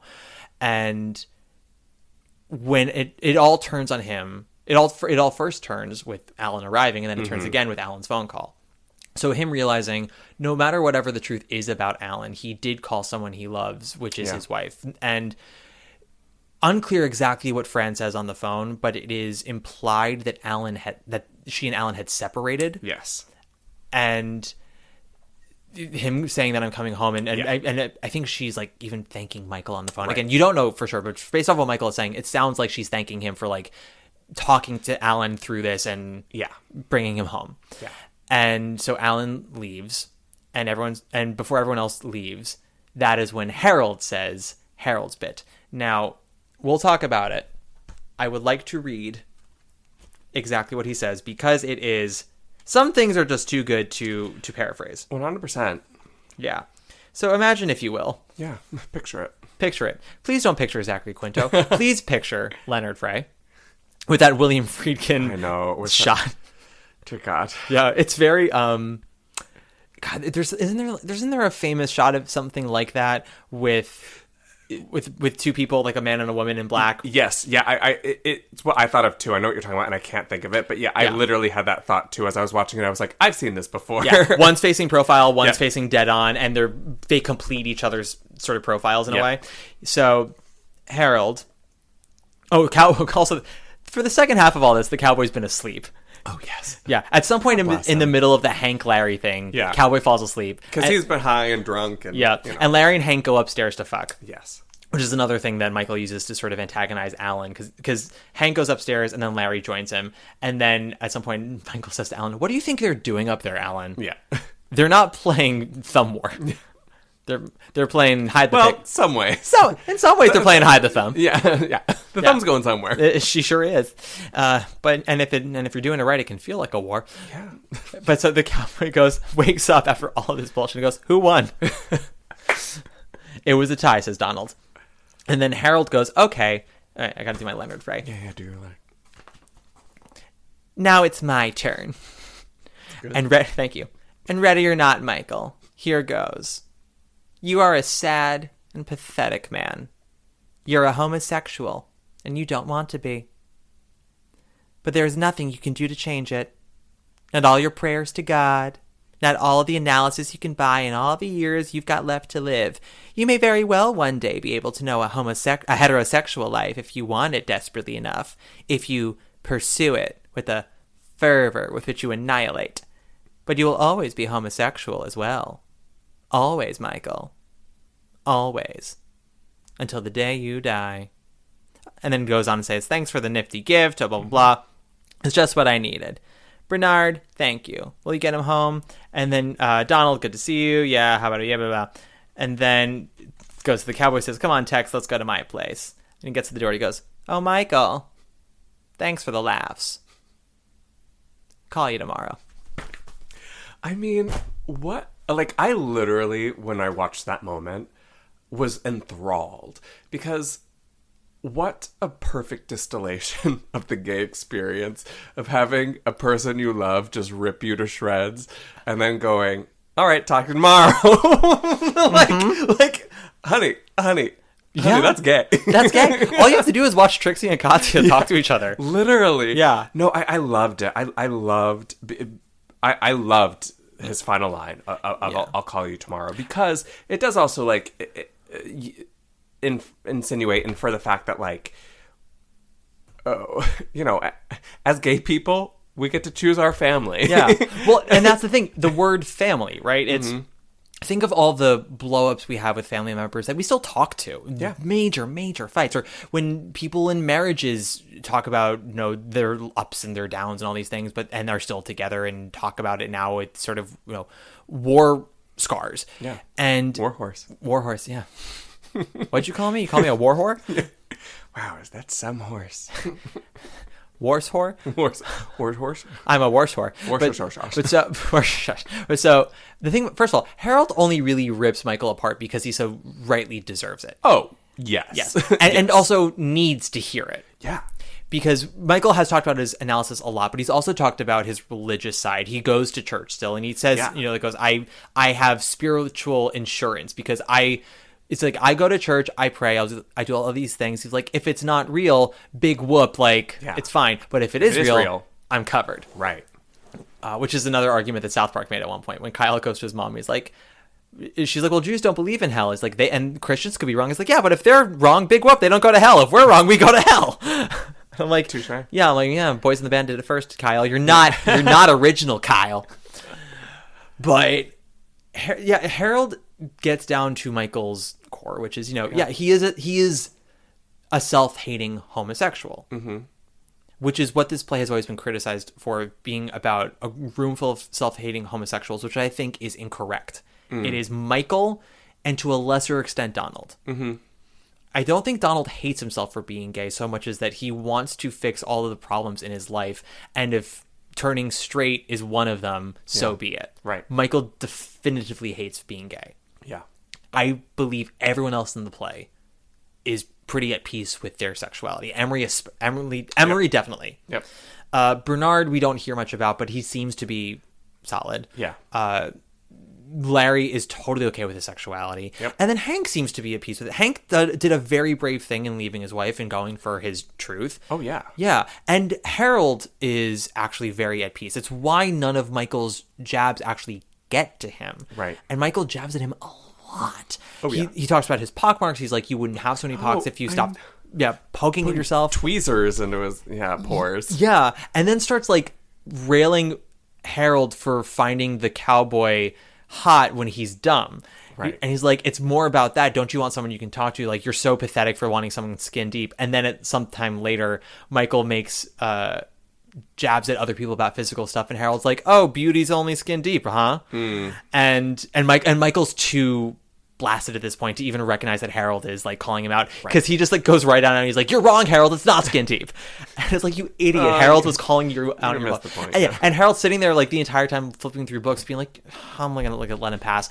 And then has an even greater jab, showing sort of how well they know each other. While Michael's talking about Harold hoards all these pills so he can escape plan one day and all these other things, and has these tweezers and blah, blah, blah. And Harold goes, yeah, that's all well and good, Michael, but you're forgetting one thing. The pills are paid for. My apartment, paid for. It's like everything in my life is paid for. Yeah, he really reads his ass there. He does, because they know each other. They read each other in a way that only people who have really been through war together can. Yeah, 100%. And then says, call you tomorrow. As you said, it's the combination of reading for filth while still being friends, but also this. So, okay. This is where I'll bring up my play for the last time. After our reading, I got a drink with Miss Natalie Walker. Love her. Love her too. Friend of the pod, friend of the gays. And we had a talk sort of about the diagram of the... The main character of my play is a man named John, and there are other characters as well, but the characters I'm referring to are his two best friends, Kennedy, whom our dear Mr. Wascavage played at a recent reading, and Anna, who Natalie played. Yeah. Kennedy is gay, Anna is straight. And what Natalie was saying was really meaningful to me, because she understood sort of that triangle. She goes, I feel like Kennedy and Anna share personalities, which is why they're friends. But Anna and John sort of share values, which is why they're friends. And Kennedy and John share sexuality, which is why they're friends. Yes. And they're all equally tied by movies. She's like, they're different from each other, but you absolutely understand why they're friends. You understand their common language. And I said, that's why Anna's friends with John. That's why Kennedy's friends with John. I was like, the reason why John is friends with them is that Anna understands John's goals. to be loved, to be in a relationship, to, the Hank stuff. Yeah. But Kennedy understands John's journey as a gay man. Yeah, it's not so simple. It's not so simple. And both of them sort of show their asses in those ways with John, and John shows his ass literally, but also in other ways emotionally. But Kennedy being a little unfeeling towards like John's ultimate wants, and Anna being unfeeling a bit towards John's messy journey. Right. Because they just don't, there's love and there's acceptance, but there's things that are missing in their purview. And Harold and Michael, when we say war buddies, it is ultimately gay men. Why we choose our families is because I love my straight friends. I love my female friends. I love my family. I didn't realize really the power of having gay friends until college, and even then until after, when I joined the gay men's chorus and I became, and then my friend Danny and my friend Josh, you, unfortunately, just, it's not just a culture that we share, but subconsciously understanding each other's journey. Even if it's not exactly my own, anything you say to me, even if it's not what I went through, I'm like, on a soul level, I understand that, and I empathize, and I'm here, and I get it. And that's something that, like, all my female friends, for all the love they have in the world, they don't get. In the same way, like, I don't get the female experience or response. Oh, 100%. Yeah. And I don't pretend to. Right. And I think it is something that's fascinating to consider, because, like, when I bring that up to my female friends, they don't love that truth. It's okay that I can say, I know I don't understand your journey as a woman, but when I'm like, you don't really understand my journey, they get very upset about that. Not because I've shown a weakness of theirs, but like, they get upset to hear that there's a part of my life that they can never touch. Sure. But that is ultimately what bonds us as gay men, is these things that we just all understand. Yeah. And I think Harold and Michael, for all of the terrible things they can say to each other and all the terrible things that they can do to each other, they understand each other so well. And you can't really give someone up like that when the world is so against you in so many other ways. Yeah. It's like, you are my sister. It's like, you're my sister, and family. You are my family. You're my sister. And God, I fucking hate you sometimes. But like, God, do I know you're going to be by my side when we're in battle? Yeah.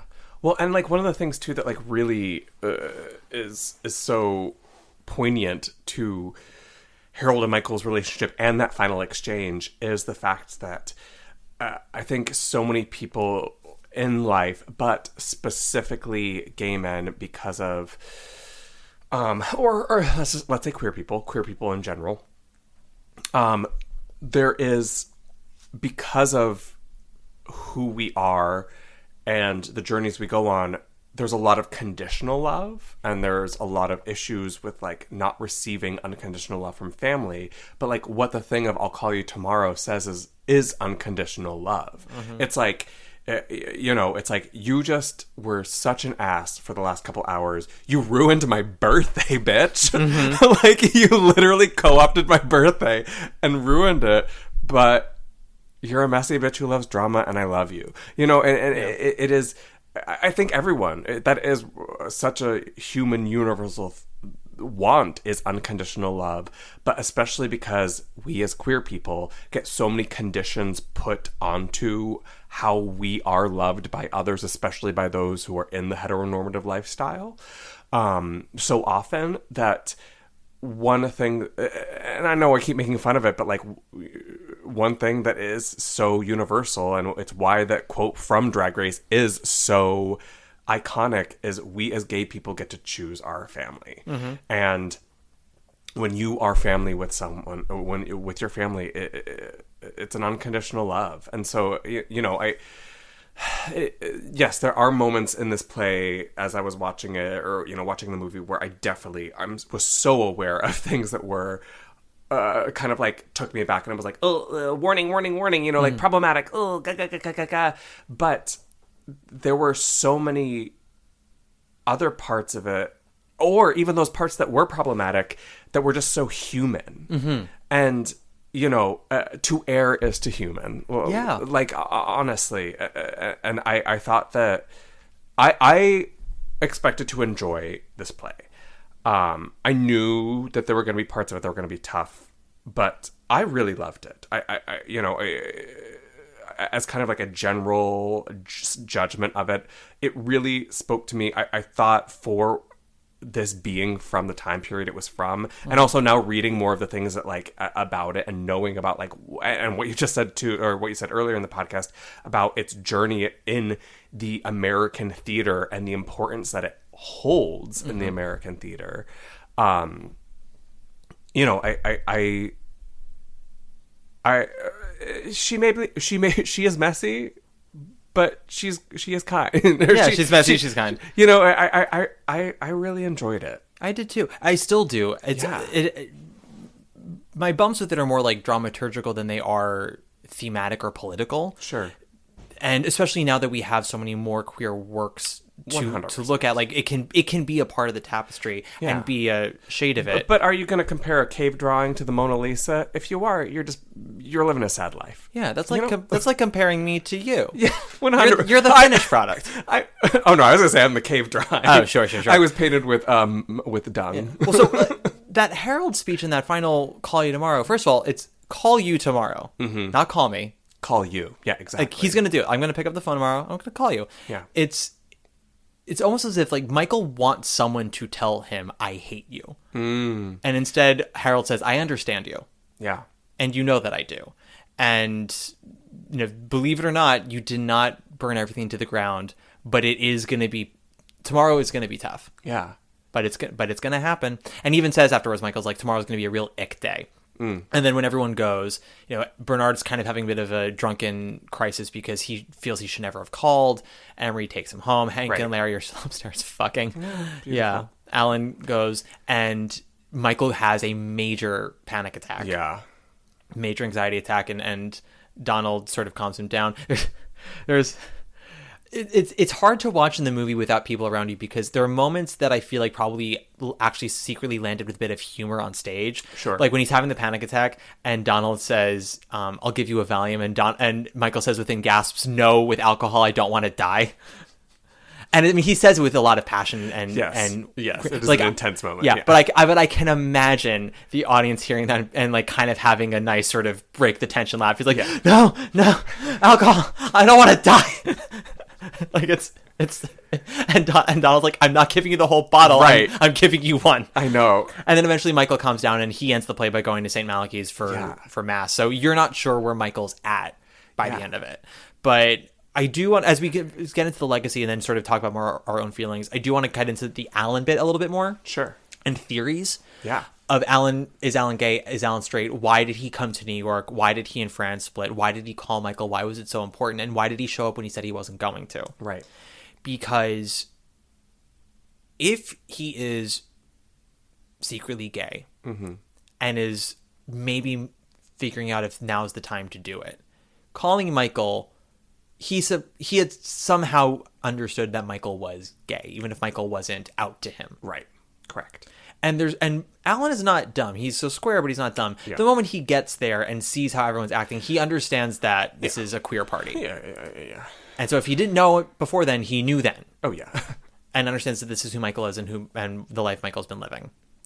And stays.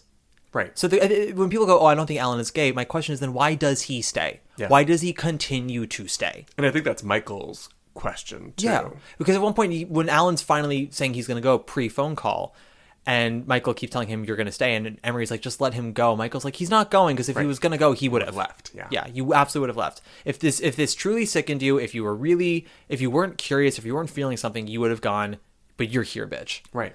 And it's true, he is.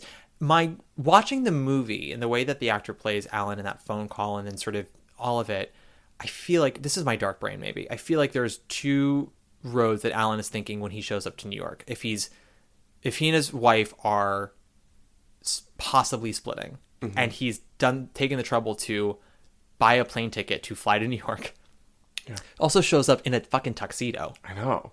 He doesn't have dinner plans. They all know he doesn't have dinner plans. He keeps saying, "I've got a dinner somewhere." He doesn't. Right. He doesn't call. Well, I mean, I guess they don't have cell phones, but yeah. Yeah, but he could have. Sorry, my Gen Z brain can't even. But he could have gone on the phone and called information for the restaurant. Yeah, exactly. But he doesn't, and he's there for a long time, till midnight. Yeah, basically. Yeah, whatever dinner he had is fucking gone. Yeah. So the point is, he doesn't have dinner. So why does he stay? Why does he come? Why is he in a tuxedo?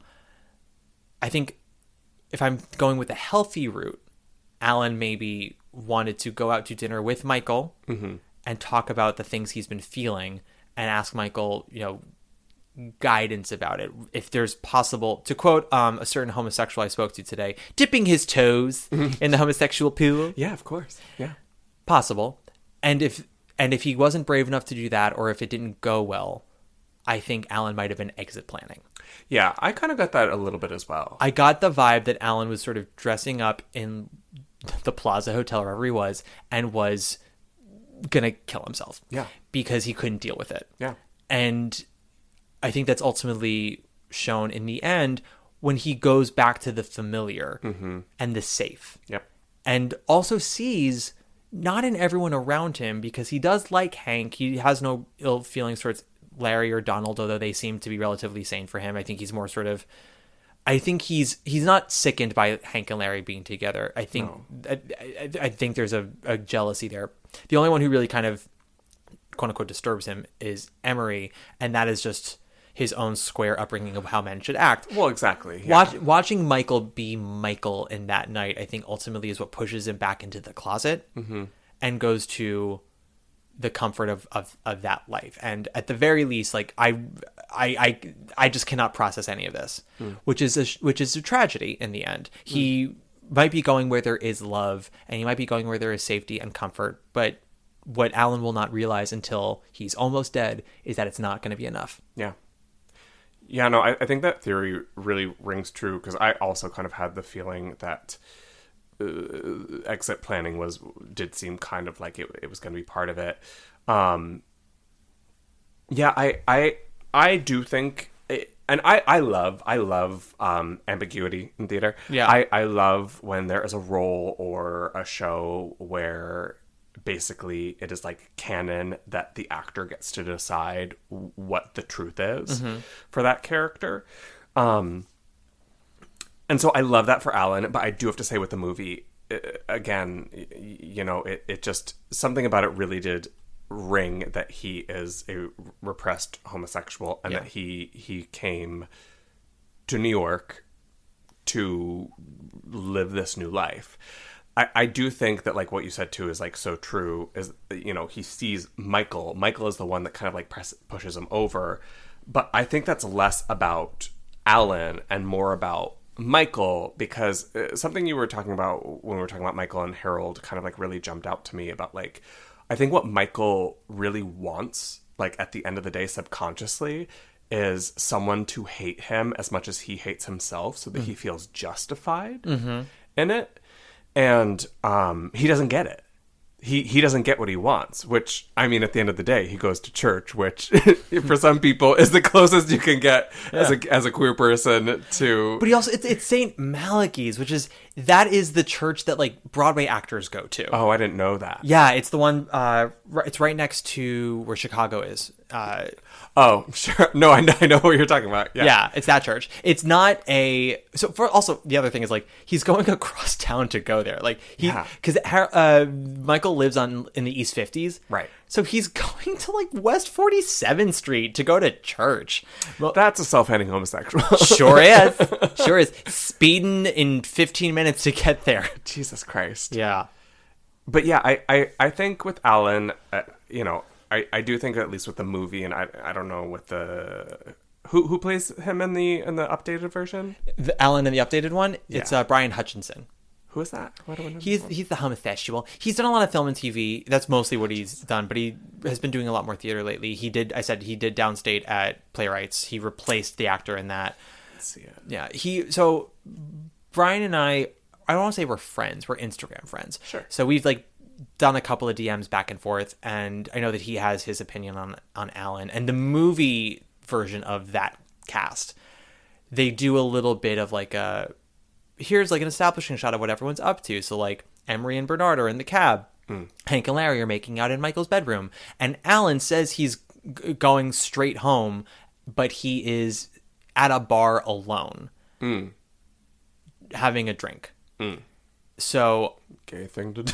gay thing to do. I mean, he's not at Julius, which is where Larry is in the first one, and also Larry in the remake. They have Andrew Reynolds also at Julius. The remake opening, they don't do Anything Goes. They do some other song, but like they do a little. I did also. I actually, one of the notes I wrote was the show opening with Anything Goes. I was like, they're dragging us. They sure. The Harper's Bazaar cover of Anything Goes. Yeah. But actually, on that note, we need to take one last break. Woo! Billy, I beg to differ with you. How do you mean? You're the top. Yeah. You're an arrow color. You're the top. You're a Coolidge dollar. You're the nimble tread of the feet of Fred Astaire. Okay, so by having that shot, sorry, the opening sequence in the new one, it's all the same things of the original with like slight tweaks. So in the original, you see Hank playing basketball with probably other teachers. In the remake, it's Hank playing pickleball with a dude. God. Yeah, you see Andrew Rannells picking up a guy on the street, and then they go to dramaturgically correct? Did they have pickleball then? I don't know. Pickleball new. Probably. Well, it's or racquetball or whatever it is. Squash. I think maybe that's what it is. Yeah. I don't know. They're all balls. They're Balls to you. Balls. Control, and as you can see, it never says Hairspray, and the words "for men" are written 97 goddamn times on the can. It's Butch Assurance. It's still Hairspray, no matter if they call it balls. There's so many fantastic lines. There are amazing lines. What's more boring than a Queen doing a Judy Garland impression? A Queen doing a Betty Davis impression. That was another one I wrote down, and I said, "Okay, keep dragging me." Truly, I was like, "Okay, boys in the band." Okay, what they really, some things never change. Yeah, it's so true. Alan, and then I want to pivot that to Michael for a second, because I will also say this is something that you see with Kenneth Nelson's performance and the way that Friedkin follows him as Michael's starting to turn. So Alan, he's in the new version, they have the establishing shot of him at the end at the bar alone, which I think is very much Joe Mantello and Brian Hutchinson definitively saying, no, Alan is gay. Mm-hmm. He was finally coming back around to it. It's been 10 years, but he's kind of ready to do it again. Yeah. This pushed him back, and he's sort of doing the final goodbye before he gets back in there. Yeah. Whereas I think the Friedkin version, they don't really make it overt. They make the actor's performance obviously very complicated, and when you see him at the beginning, you see how emotional he is. You definitely can see that something's grappling at him, and then the moment he gets there, he just kind of shuts down. Yes. And I think that helps with the ambiguity of it all. But with Michael, so something Donald says to him that's very much, as you said, Chekhov gun, when Michael's first hearing that Alan wants to come, and he eventually bends to it, and Donald's like, "Why are you so uptight about it?" And he's like, "Well, Alan's the square, and blah, blah, blah. He's straight, he's married." He goes, imagine, I don't let him usually see my social life when we hang out. It's like, imagine the freaks that are going to be here tonight. And Donald's like, are you ashamed of your friends? He goes, "Oh, Donald, you're the only one I'm ashamed of." And just casually brushing it off.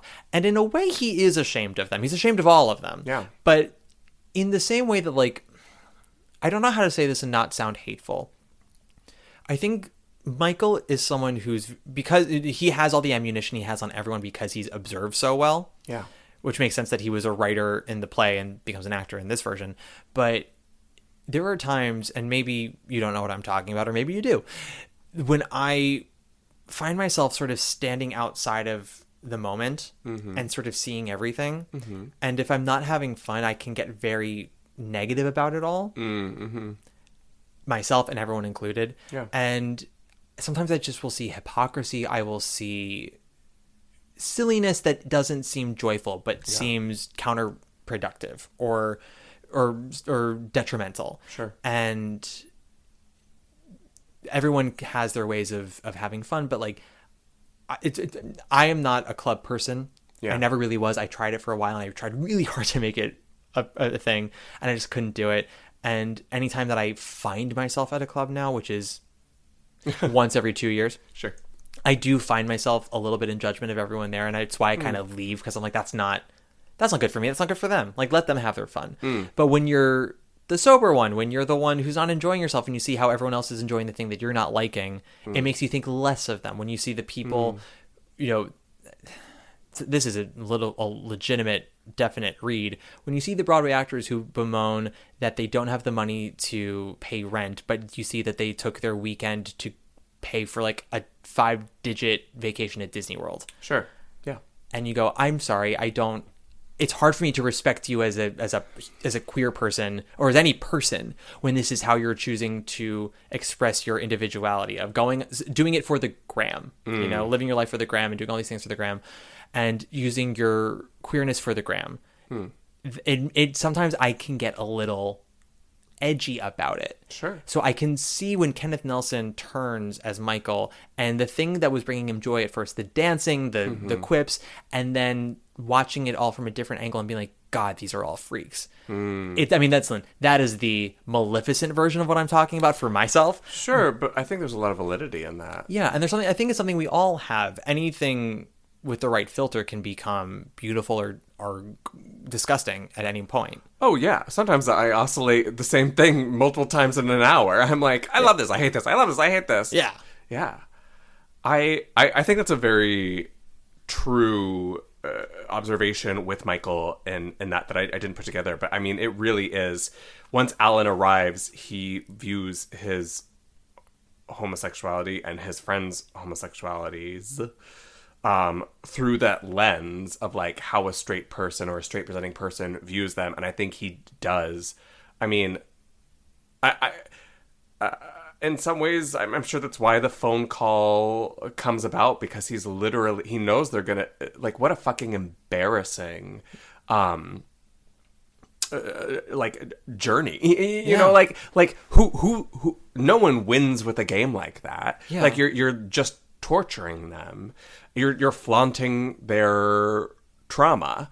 And going for the jugular in such a cruel and unnecessary way, the way he mocks Bernard with the racist tropes, intentionally racist tropes, and then tells Emery how unfuckable he is. Like, because they talk about, when Emery goes to the bars, he tends to go home alone. When Emery goes to the baths, they talk about the baths a lot. Yeah, they do. Yeah. The last time Emery went to the bath, he actually got arrested, even though he hadn't even come on to anyone. Just like someone sat down next to him and he was like, I'm just enjoying myself. And he's like, great, well, I'm arresting you. Yeah. And they're like, leave it to Emery to not even come on to someone and get arrested. And so Michael turns that from the joke into the truth of, you're not fuckable, which is not the truth, but like what Emery's dark truth could be. Right. And talking about Hank's situation with Larry and all the things that Hank blew up to be with Larry. And, isn't that ridiculous because Larry doesn't even want to fuck Hank 6 days of the week. Right. And doesn't go in for Donald, interestingly enough. I wonder, maybe that might be because he and Donald are sort of in a certain space with each other that, like, that's off grounds. I don't know. Yeah. Or he thinks more highly of Donald because Donald is going to therapy to maybe reverse his homosexuality. That's kind of like what I got from it, is that that was kind of the reasoning subconsciously why he is less vicious to Donald. But yeah. Yeah. And that's why Harold's final line to Michael, that speech before the call you tomorrow, of the "you will always be homosexual, always," it is both a gift and a blow. It is, I'm telling you the thing that you don't want to hear, and it's going to crush you. Good, you need it. And also, like, after how you've been tonight, I'm getting a little off doing that. It's like, but also, just know that it's going to set you free. You've come so far. You've come out. You've done the life. But, like, you also need to know there's no going back now. Yeah. There's no conversion. This is who you are. Deal with it. And it's not so bad. Like, you can be ridiculous. Harold is a ridiculous person. He knows it. He's very self-aware. He and Emery might be the most self-aware people in the whole show. Oh, for sure. Yeah. Harold knows what he looks like. He knows what his value to other gay men is. He even says, like, when Michael goes on about beauty being skin deep and blah, blah, blah, you want to be special and you want to have a good soul. And Harold's like, oh, yeah, I've been told by my mother's rabbi, my soul's a knockout. He's like, however, I can't see a soul. Yeah. But it's like when I tell you that I would trade it for this boy's beauty in a heartbeat, I would. And there's a great moment in the movie when they all start sort of dancing again, and Harold goes up to the cowboy to start dancing, and the cowboy gets like very awkward about it. Yeah. And he like tries to. He's like, Harold is not really putting on the moves. He's just sort of getting comfortable with his gift. Yeah. And the cowboy's just being far too stiff and like won't put his hands certain places. And then Harold doesn't even get hurt. He just rolls his eyes. He goes, later, and moves on. And somehow at the end of at the end of the evening, maybe because the cowboy has resigned himself that like he's not going to the bars later, he's going home with Harold. Yeah. But he doesn't. When he leaves with Harold, he doesn't leave in a sad state. He's like, Tex, we're going home. He's like, okay. Yeah. No, that's so true. I mean, $20 is $20 too. That's what he got paid for. At the end of the day, $20 is $20. That's almost half of what Donald makes in a week. That is crazy. And Cowboy makes it in 4 hours. Oh my gosh. I'm not cheap. I cost $20. I loved that line. Yeah. Yeah. No, I also picked that up with the cowboy and Harold in that moment. But I don't know. At the end, I do feel like, I don't know. The cowboy is also quite high and drunk at that point, too. Yeah. I think it speaks many layers of the gay experience. For sure. To quote one of the greats, any hole is a goal. Any hole is a goal. Harold also, I think you have to be self-aware. You really do. Because, you know, obliviousness can maybe make your skin wrinkle less quickly, maybe give you fewer gray hairs. But that means there are things about you as a person that everyone else is aware of, that everyone else talks about, that everyone else will avoid, that you don't know, or they will use it against you. Yeah. And Harold is aware of how the world sees him. Yeah. And it's sort of, you can't say it to me because I've already said it 10 times before I got out of bed. Right. We're on the same field, baby. Like, yeah. It's kind of, I mean, and that is a survival mechanism of gay men for decades. I mean, look at like Truman Capote, or, you know, a lot of people, or a lot of gay men. Well, why do you think cuntiness is our love language? It toughens our skin against the world. So true. Yeah. It's why we say, why we say fag and faggot. Yeah. We've retaken that word for ourselves. So if someone hurls it at us, like, it doesn't sting as less. We can come back at it with as much as they're trying to give or they think they're giving. Right. I mean, I always think, like, you know, when you replay, not issues, not conversations. What's it called when you come in conflict? No, when you replay conflict. Conflict or a confrontation. Yeah, confrontation with someone else. I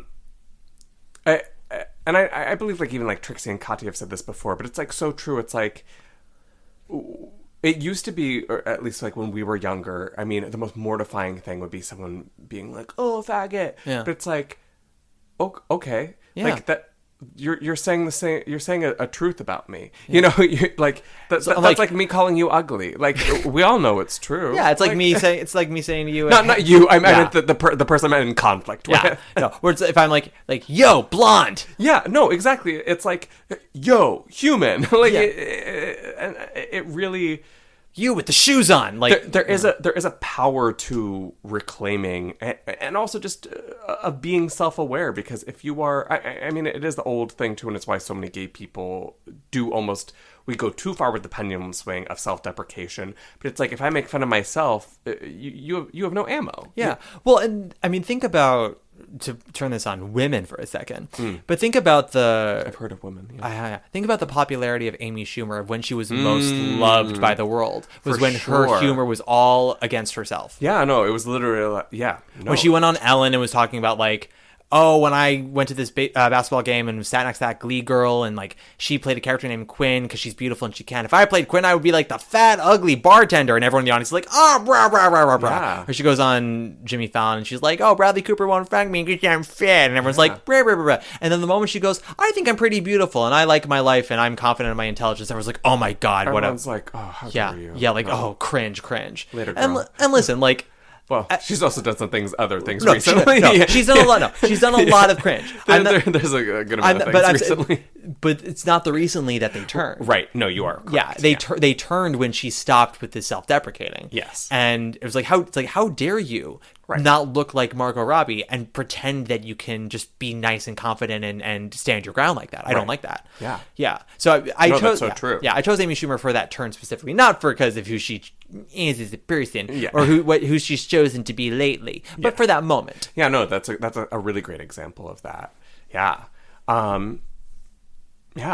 Do we have to like decide at the end of this if it's problematic or not? Do we decide? You can. At the very beginning, I used to ask my guests, I'm like, problematic, or is it like problematic, moment of its time, or like misunderstood?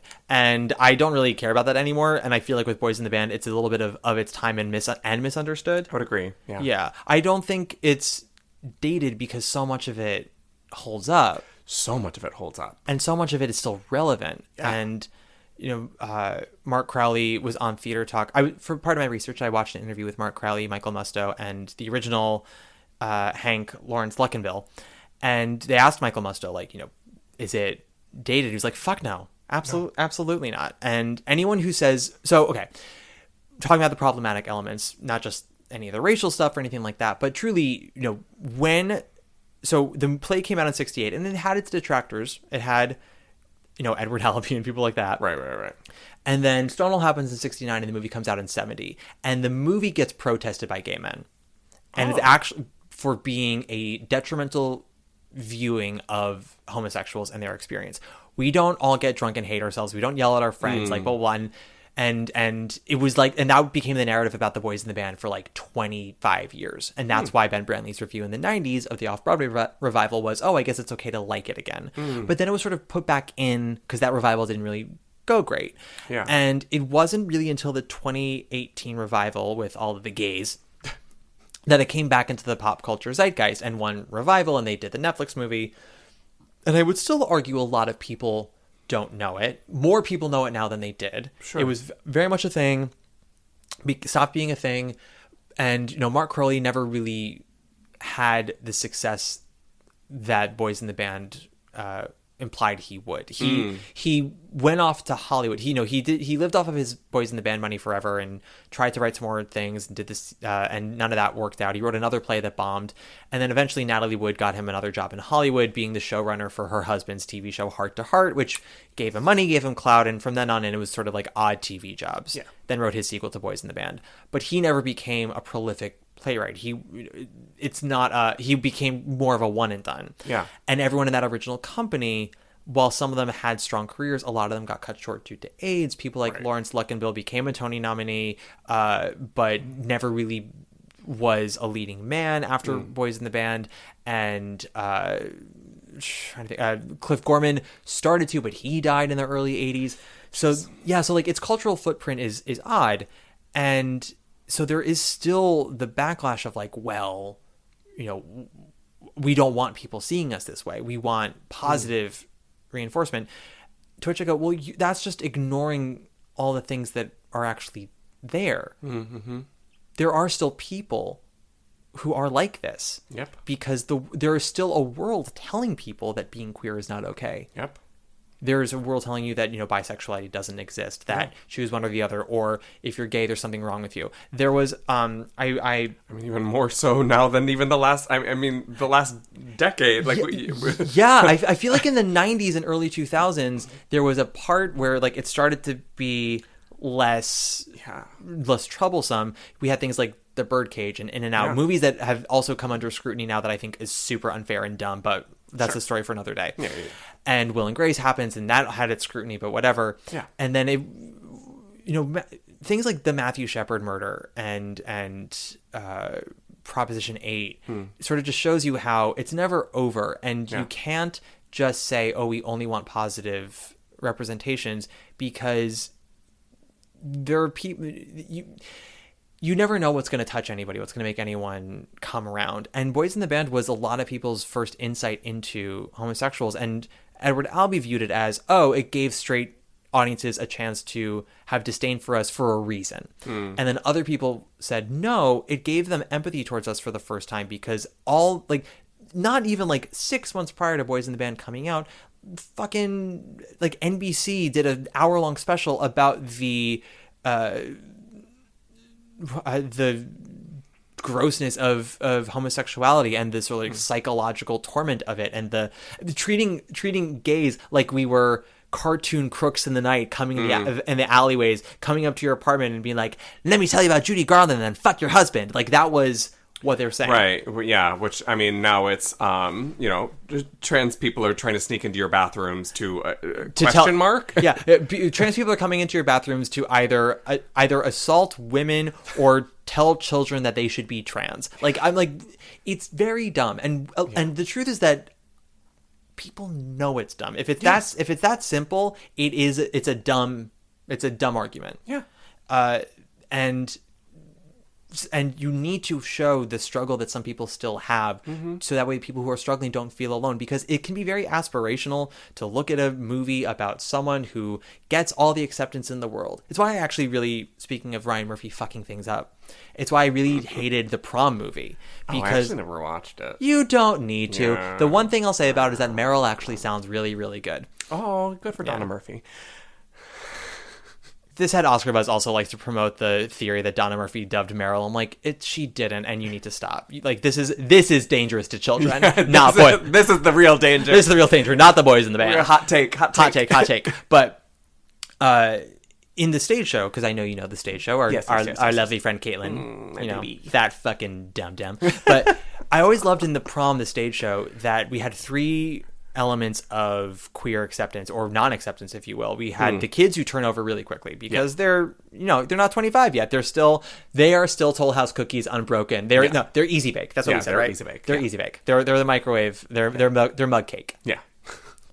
They're learning, and it's just with more information and more perspective gives them a better idea. Then you have Alyssa's mother, who isn't there yet, but she's willing to talk. That's the first step, because she can't change overnight. Right.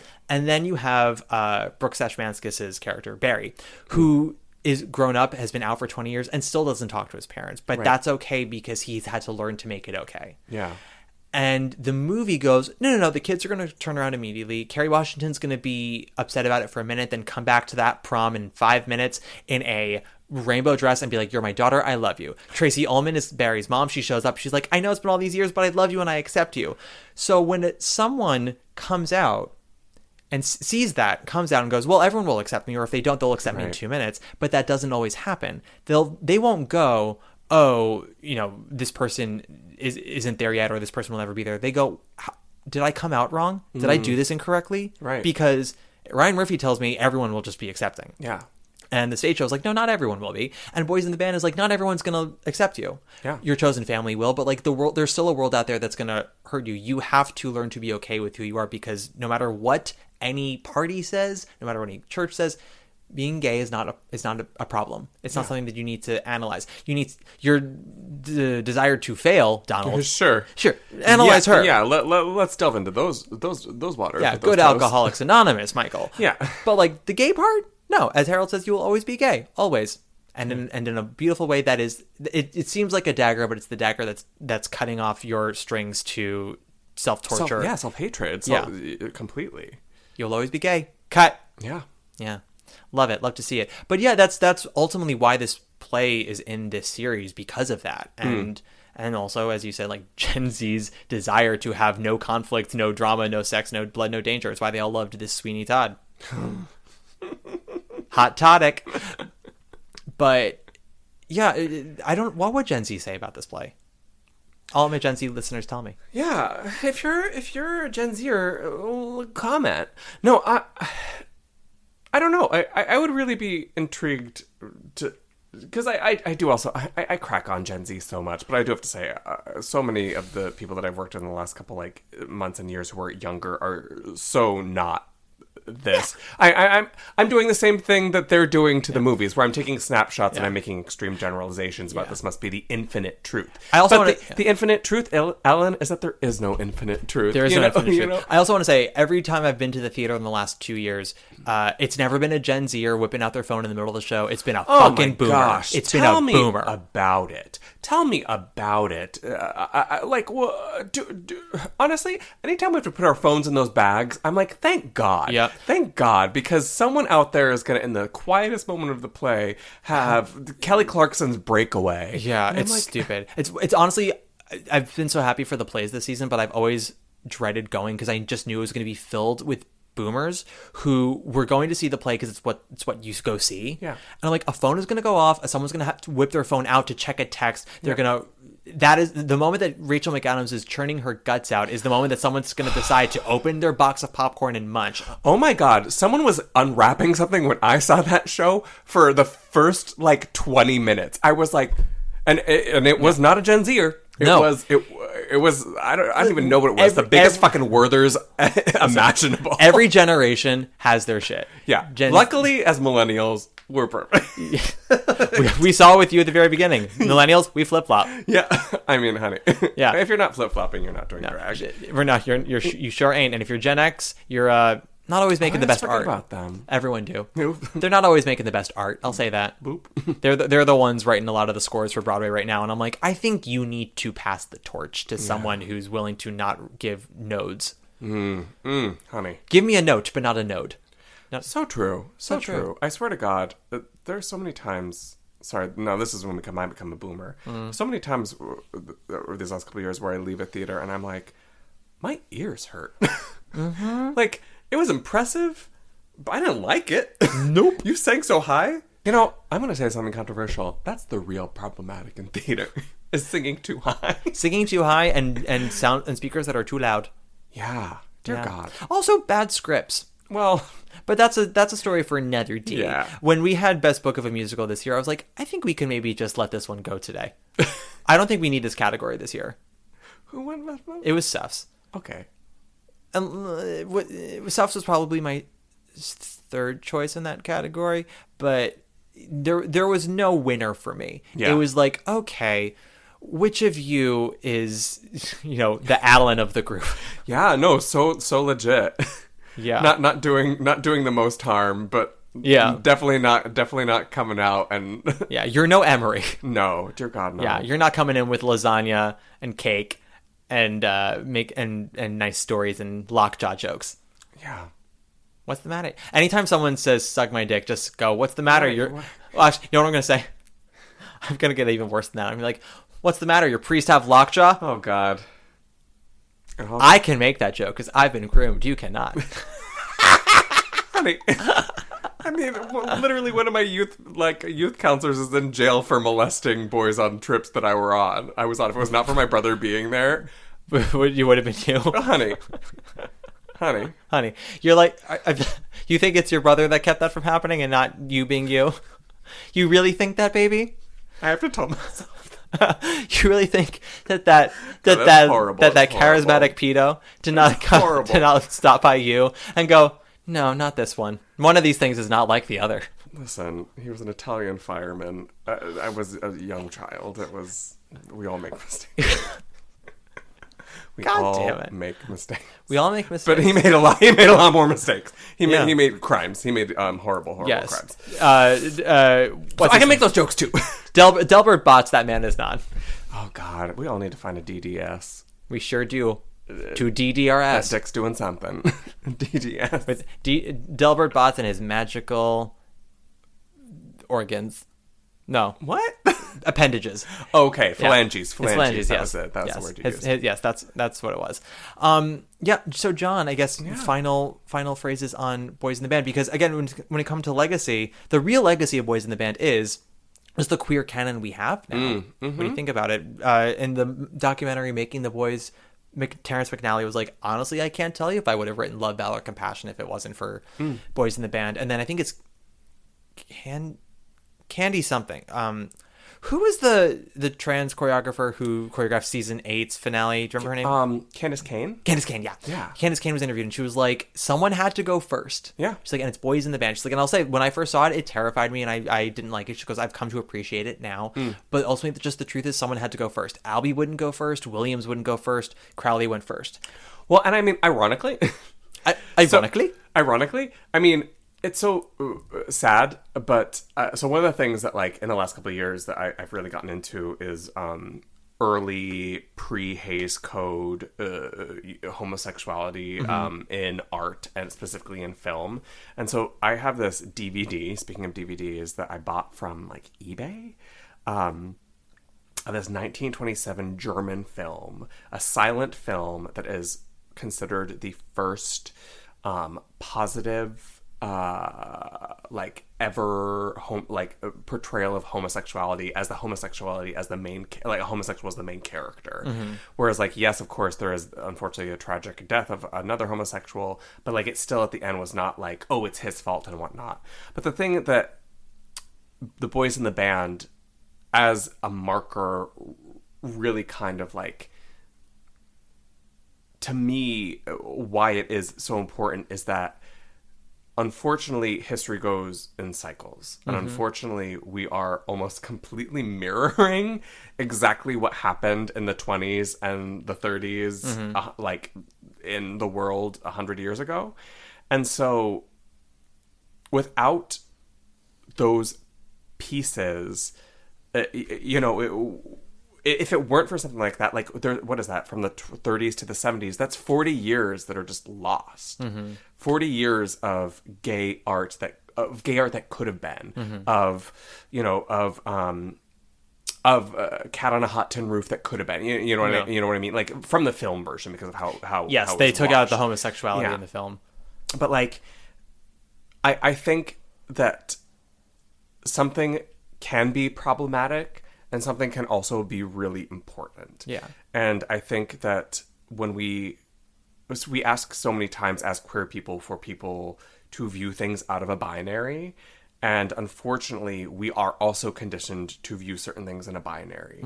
And so I think that The Boys in the Band is just a beautiful representation of something saying, we're going to say fuck it to the last 40 years of what we've been told as queer people can or cannot show, and we're just going to write a story about it. And is it perfect? No. Is it problematic? Sometimes. But it's important. And There's also a difference. I wrote this in an Instagram post recently because I am the voice of a generation. Yeah. There is a difference between problematic. The question is this problematic, or are you just uncomfortable? And I think I agree with you. There are parts of Boys in the Band that are problematic just in terms of the sharpness with which some of the racial and sexual humor, just things that we wouldn't say today. No. But said then, but to be fair, they do acknowledge like this is the character where this is happening towards doesn't really like it, accepts it with one person only and for a specific reason. I think today we would maybe want that to be a fuller scene than it is, but it does accomplish at least the acknowledgement of it. And it's also a slice of life at the time. And the fact is, if we completely got rid of that, it's kind of erasing a part of the fact that we are a messy race of people. Like, humans are messes. We make a lot of mistakes and we make a lot of bad choices that we eventually later can hopefully look at and go, oh, that shouldn't be anymore. I want to read this letter to the editor of the New York Times around the time Boys in the Band had come out. Rex Reed apparently had written an article about it. Okay. And the title of the letter is What Reason? Written by Catherine Vandegrift of Philadelphia, Pennsylvania. Oh, boy. To the editor. Rex Reed's article on Mark Crowley clearly expresses the awe and admiration he has for a man who can write a play that Hollywood wants to film. It doesn't matter that the play The Boys in the Band brings up the inglorious subject of homosexuality and that such approbation is doing young people a lot of harm. Apparently, Mr. Reed feels that this is a subject that hasn't received its just merits. He calls it a, quote, breakthrough, which I find very amusing. Were we trying to get this ugly subject out in the open? For what reason, may I ask? I find the whole thing distasteful and boring and have no intention of wasting any money on seeing either the show or the movie. I can see I may be outnumbered by the imitative homosexuals that abound amongst young people, especially in New York City and Hollywood, with their silly long hair and feminine garb. Drag us. Instead of glorifying them, sympathizing, and making them feel they are, quote, in style, a little more mockery and derision might help a lot toward turning some of them back to normal channels. And then that letter got another letter from someone that asked to remain anonymous because they were gay, and they said, my parents don't know and I don't want them to know.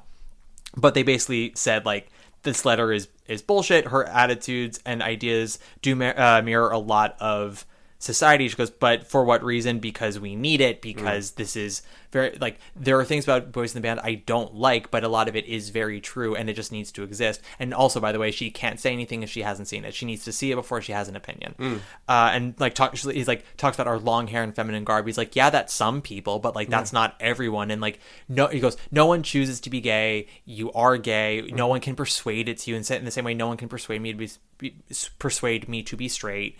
It's the skin you're in, and that is ultimately what the Boys in the Band is about. There's no persuasion, there's no force, there's no pressure. You are what you are, and if you don't like it, you have to ask yourself why.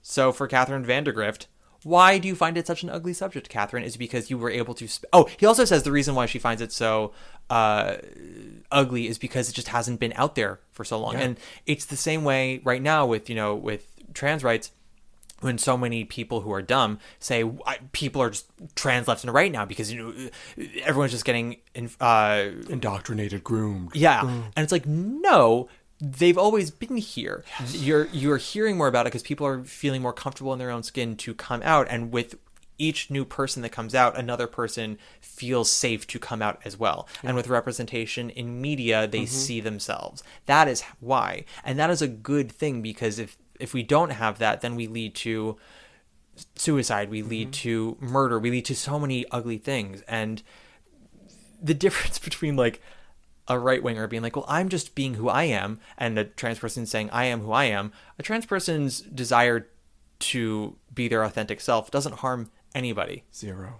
A right-wing person being like, I'm just being myself. Person. I'm like, well, yeah, you being yourself is wanting other people to suffer. Yeah. That is a negative. Literally, as you were reading that article from What's Her Fuck from Pennsylvania, I was like, this could be a Facebook post today. This could be.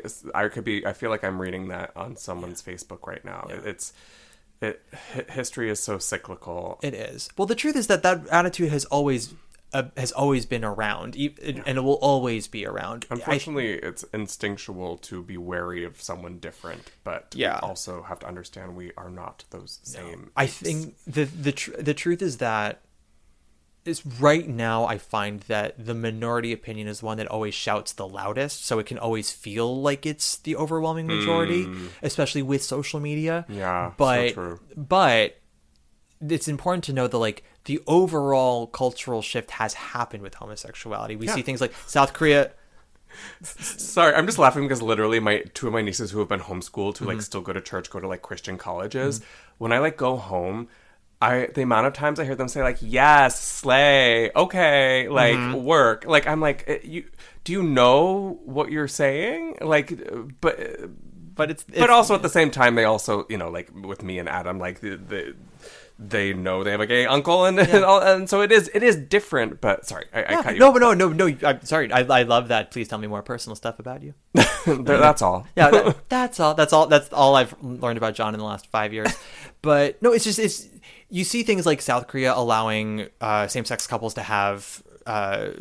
What was it like? It's either legal rights or something. I read it this morning on the treadmill, clocked it, and then did this whole thing that has scrambled my brain, so words are coming out less good now. No worries. We've been doing this for about 17 hours now. But like you see the world and how it's shifting towards the positive on that, like all over the place. And even in this country, even though we have people who are trying to reverse it, the truth is that the majority of the country is for queer rights. Anytime there is a national poll, it is over, like we're talking like over 70%. Yeah, that is a vast majority. It's people who want the simplicity that they are comfortable with because that's all they can handle. Their brain cannot handle anything complex or anything beyond what they know.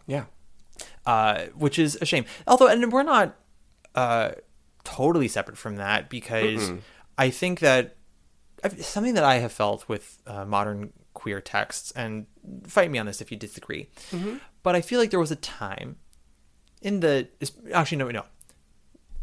a time in the 90s, especially whenever there was a gay work in theater, the gays flocked to it because Angels in America, Love, Valor, Compassion, Jeffrey, Falsettos. It was like we're going. We're showing up, so that way producers know to keep producing this because they'll make money.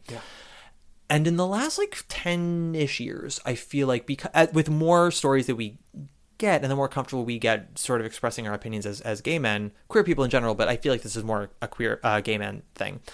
if a story does not exactly mirror our journey in life, we get very negative about it. And I find that to be a little dismissive, and I can go all over the place. But like, I remember when Love, Simon came out, which was just a very boring gay high school movie. Yeah, and I was mean, like, it's like a lifetime, like a just formulaic, coming of age, but gay. Yeah, and I was like, I'm so glad we have our 16 Candles now. Yeah. It's dumb, it's boring, and like, well, there will be others. But I just remember, I supported it. And I went to see, but I just remember Las Culturistas ripping it for filth because they were like, this is to make straight people comfortable. This isn't our story. I'm like, no, Matt and Bowen, it's not your story, and that's okay. It doesn't have to be, but it exists. Like Fire Island, that is your story. You did it. Yeah. But like, my life is not the gaze of Fire Island. No, mine either. My dislike of that movie was more that I didn't find it terribly funny, and I thought it was going to be. And some people in that movie are not actors, and some are, and the divide is clear. But like, I have no political thing against it, and I am also very proud of them for making it and sharing their perspective, because it's a great perspective to hear from. They're all smart dudes, and it taught me more about myself and themselves. But I didn't watch it and go like, that's not me. Burn it to the ground. And I feel sometimes that happens. Yeah. Do you see that sometimes? Do you feel that anyway? I do. I know this is like seemingly going to be like a bit of a like harsh right turn, but I see it. Well, no. So this again, this is not a great example, but let's see if I could stick this landing. I have a theory that one of the reasons why astrology has really become popular with the younger generations and our generation too. A lot of my friends very much buy into astrology as concrete. I take umbrage with that, not just because I'm a Gemini, and so I always get the fucking short end of the stick, and everyone automatically hates me. But I take umbrage with that as an actor, as an artist, because one of the reasons why I love being an actor and I love being an artist, is that we get to explore all the different sides of the humanity that we have inside of ourselves. And it can be scary and messy and weird and really uncomfortable to like really dig into the parts of yourself that aren't unlikable. But I think one of the reasons why a lot of people are flocked recently or in the last couple of decades, and I do think it is tied into what you were talking, is that I don't know why, but I think we as a society have the need to, it's so funny because we live in a world where it's like, I don't like labels, don't label me. But unless something is very clearly labeled as like, you are this. I am a Gemini, so I am two-faced. I am a Cancer, so I'm spicy. I don't know what the actual like adjectives for the different astrological signs are. But I think we have this need to be like, I know exactly what I am, and I am only this. So like, I don't like Love, Simon because that is not who I am. That is not what I am. But Fire Island is who I am. But the truth is that like, there are a lot of parts of Love, Simon that I'm sure you can relate to, or you did relate to, or are like maybe are uncomfortable for you to watch, or you're jealous of because you didn't get that. And so I think that like we as a society need to accept more of the fact that like the only thing that we're really getting when we pinpoint, and again, I'm going to use the word binary again, where we say like definitively like I am this, I am that, is that we give ourselves a false sense of security that we like know ourselves. But the thing is, we as humans, we encompass so much more than we could ever imagine or are aware that we could. Or aware that we are capable of being, of doing. And I think this also is like true of Michael in a lot of the character Michael in a lot of ways, that like, I think that there's a bit of self-acceptance that needs to happen to us where we accept that we don't really know ourselves. Yeah. And, you know, and I know that's like a weird thing to say, but I think that in some ways there's a lot more freedom in that, but it's ickier, it's grayer, it's not as comforting. It can be really uncomfortable because we will discover sides of ourselves that we don't like. Yeah. Like Michael. But it's the truth, babes. Yeah. We're all unfinished. And I think for me also, every time I hear about, and it's both sides. It's people going, Yeah. I can't relate to that. That's not my life. I don't like it. Or when people take ownership of things because they go, well, as someone who went through something very similar, I must say. And I go, well, that shades how you perceive the work. That shades how you felt when you first saw it. But that doesn't necessarily change what the work actually is. That doesn't change how I feel about it. And you don't own it, you know? Yeah. And this, I feel like the gay community should own Boys in the Band just for our history, for the culture. Yeah. But I do not feel like I own it any more than my father does. My father loves it as much as I do. We both just think it's a good piece. Sure. My connection to it is different than his, but there's no sense of propriety. And I don't want people to feel like they can't enjoy or not enjoy something because it isn't exactly like them. Because this is not what we're also trying to tell people to do it's the opposite of what we're trying to tell people to do in life. Yeah. I would love it if 1 million straight people saw my play and felt for the character of John, even if it's not their journey. That's just classic empathy. Yeah. Because it's not the specifics of the story aren't your own, but you can relate to the emotion, you can relate to a relationship or anything. Yeah. And the more we kind of define it as, well, no, it's got to be like what I am. And as you said, have these labels and this is who I am. The more we cut ourselves out from each other and from the world. Yeah.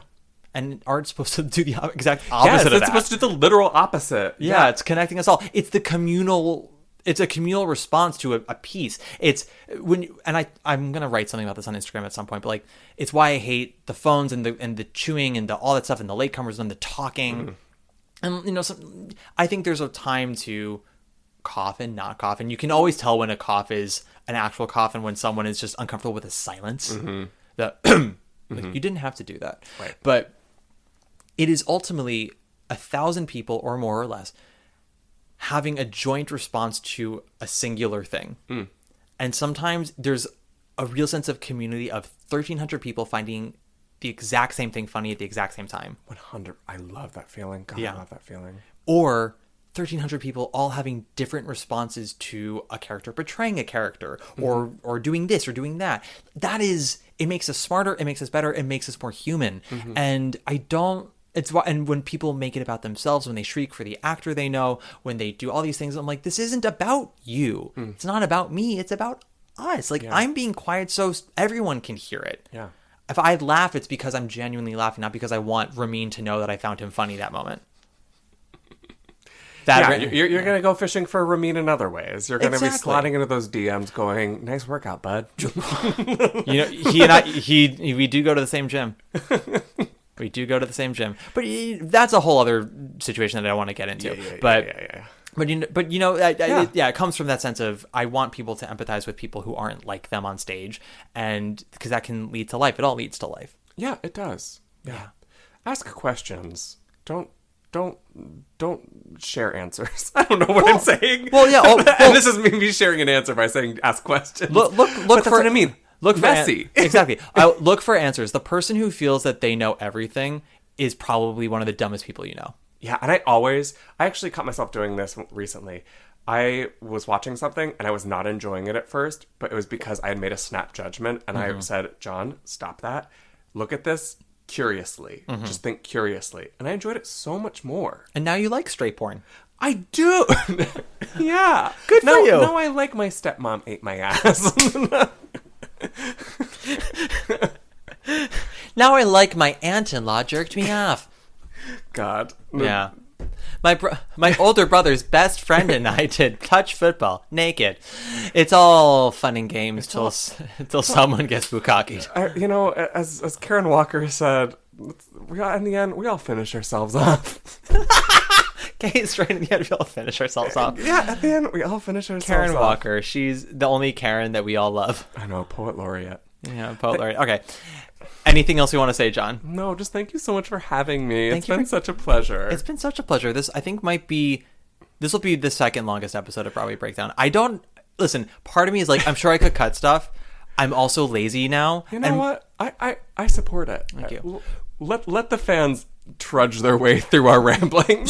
But here's the thing. Every time I post about a long episode and I make like a self-deprecating joke about it, I have listeners message me And they'll be like, why are you doing that? We know what we signed up for. And they're like, and in fact, like, The only thing keeping you short for those many years, dear listeners, was me going, Matt, we can't put out a 2-hour podcast. We can't do that. No. I was wrong. See, I made a snap judgment, and sure did. I was wrong. You sure were. And I'm so glad that someone as tall and statuesque as you can know that. Oh, please. Despite the fact that you weren't picked when you were 11. Speaking of gay trauma. Truly the most. Yeah. It's fine. John, this has been delightful. It's been such a treat. Where can the listeners find you if you want them to find you? They could find me at John Wascavage, JohnWascavage, on, I believe, all platforms, except Venmo. It's at John. No, you don't need to throw a couple of bucks her way. No, but yeah, I think it's at John Wascavage on like Twitter and Instagram. Amazing. Let's I'm on Instagram only at Matt Koplik, usual spelling. If you like the podcast, give us a nice 5-star rating or review. We haven't gotten either in a little while. I know we were getting a whole bunch during April and May, and to put that Alan Seals of BPN was like, what are you doing that's getting so many reviews? Because they see all of them. And it was like, I was ready to have you teach a seminar or something. Like, it was crazy. Yeah, but it's just something that I read them on the pod, and they write the good ones. And I know a few of you have been sort of saying you wanted to, but we're getting nervous about it. You want to make it right, and I get that. You want to have it sound exactly as you want it to. I appreciate, but as I said before, it always helps with the algorithm, helps people discover us. The way I always describe it is like, if you're looking for something on Grubhub to order that night and you see the rating, you're going to go with something that has 500 ratings at 4.5 stars, as opposed to something with 4.8 at 200 ratings. It's so true. It's so true. That is such a universal human thing. Yeah, exactly. Yeah. You'll look at the stars and you go, oh, it's 5 stars, but with 12 ratings. Then you'll see something has 4.5, but with 1,000 ratings. You go, going with that one. Yep, 100%. Yep. So that's what it is. People will trust the more ratings we have, the more reviews we have. So we appreciate that. Also, make sure to join the Discord channel, guys. We are over 80 members now. It's been active for almost 3 weeks. Oh, wow. Yep, it's a lot of fun. You guys are so much fun on there, talking about all the Broadway news, talking about the podcast. We also now have added a new channel where you can promote something you're working on, whether it's a show or a project, whatever. Whoa. Yeah, these guys are fun. They're fun times to be around. And they also really enjoyed this MASH reference in this week's episode for 7 Brides of 7 Brothers. I think what I said, we were talking about Bollywood, and then I mentioned... Oh, gosh. Yeah, and then I mentioned Catherine McPhee's Bollywood number. Oh, gosh. Yep. Forgot about that until this moment. Yep, and as I said in that episode, we all watched that number, and we said, second season, please. Yes, fade in on a girl. Yeah, we all make mistakes. Yeah, and again, July 27th, this will be 2 days after this episode drops. Broadway Con, me and the theater lovers talking about one of those 3 shows. Carousel, Merrily We Roll Along, and Little Shop of Horrors. Little Shop of Horrors. John, we close out with the diva, as you well know. What diva do you want to close out with? Wait, does it have to be a musical theater diva? We like to keep it in-house, but I mean, is there someone you really want? I don't know. Who's a diva for me right now? It doesn't have to be a literal diva. It can just be anybody. I'm trying to think of like who really got my goat. Who gathered the girls this season. Honestly, my brain just keeps going back to Carrie Young. And she doesn't sing. I know, and that's the thing. She doesn't sing. Doesn't have to be this season, or it's a deep dive. Give me a little deep dive. I know who's a good deep dive diva. Marilyn Monroe. Does anyone ever said her? I think you might have said her 5 years ago. I don't think so. I can tell you for a fact we've had her once. Okay. But it was somewhere in the last 5 years, 5 or 7 years. Okay. Why can't I think of any other? God, I've known you for 8 years. I know. I was thinking that actually yesterday. I was like, oh my God, we started the pod in 2017, summer of 2017, but we had known each other for 6 to 9 months by that point. Oh my gosh, bonkers. I know. Time flies. Who's a diva? Why can't I think of literally any diva? What is going on? Oh my God. What's going on? You know what? Let's go to why can't I think of her name? Gwen Verdon. What just happened to me?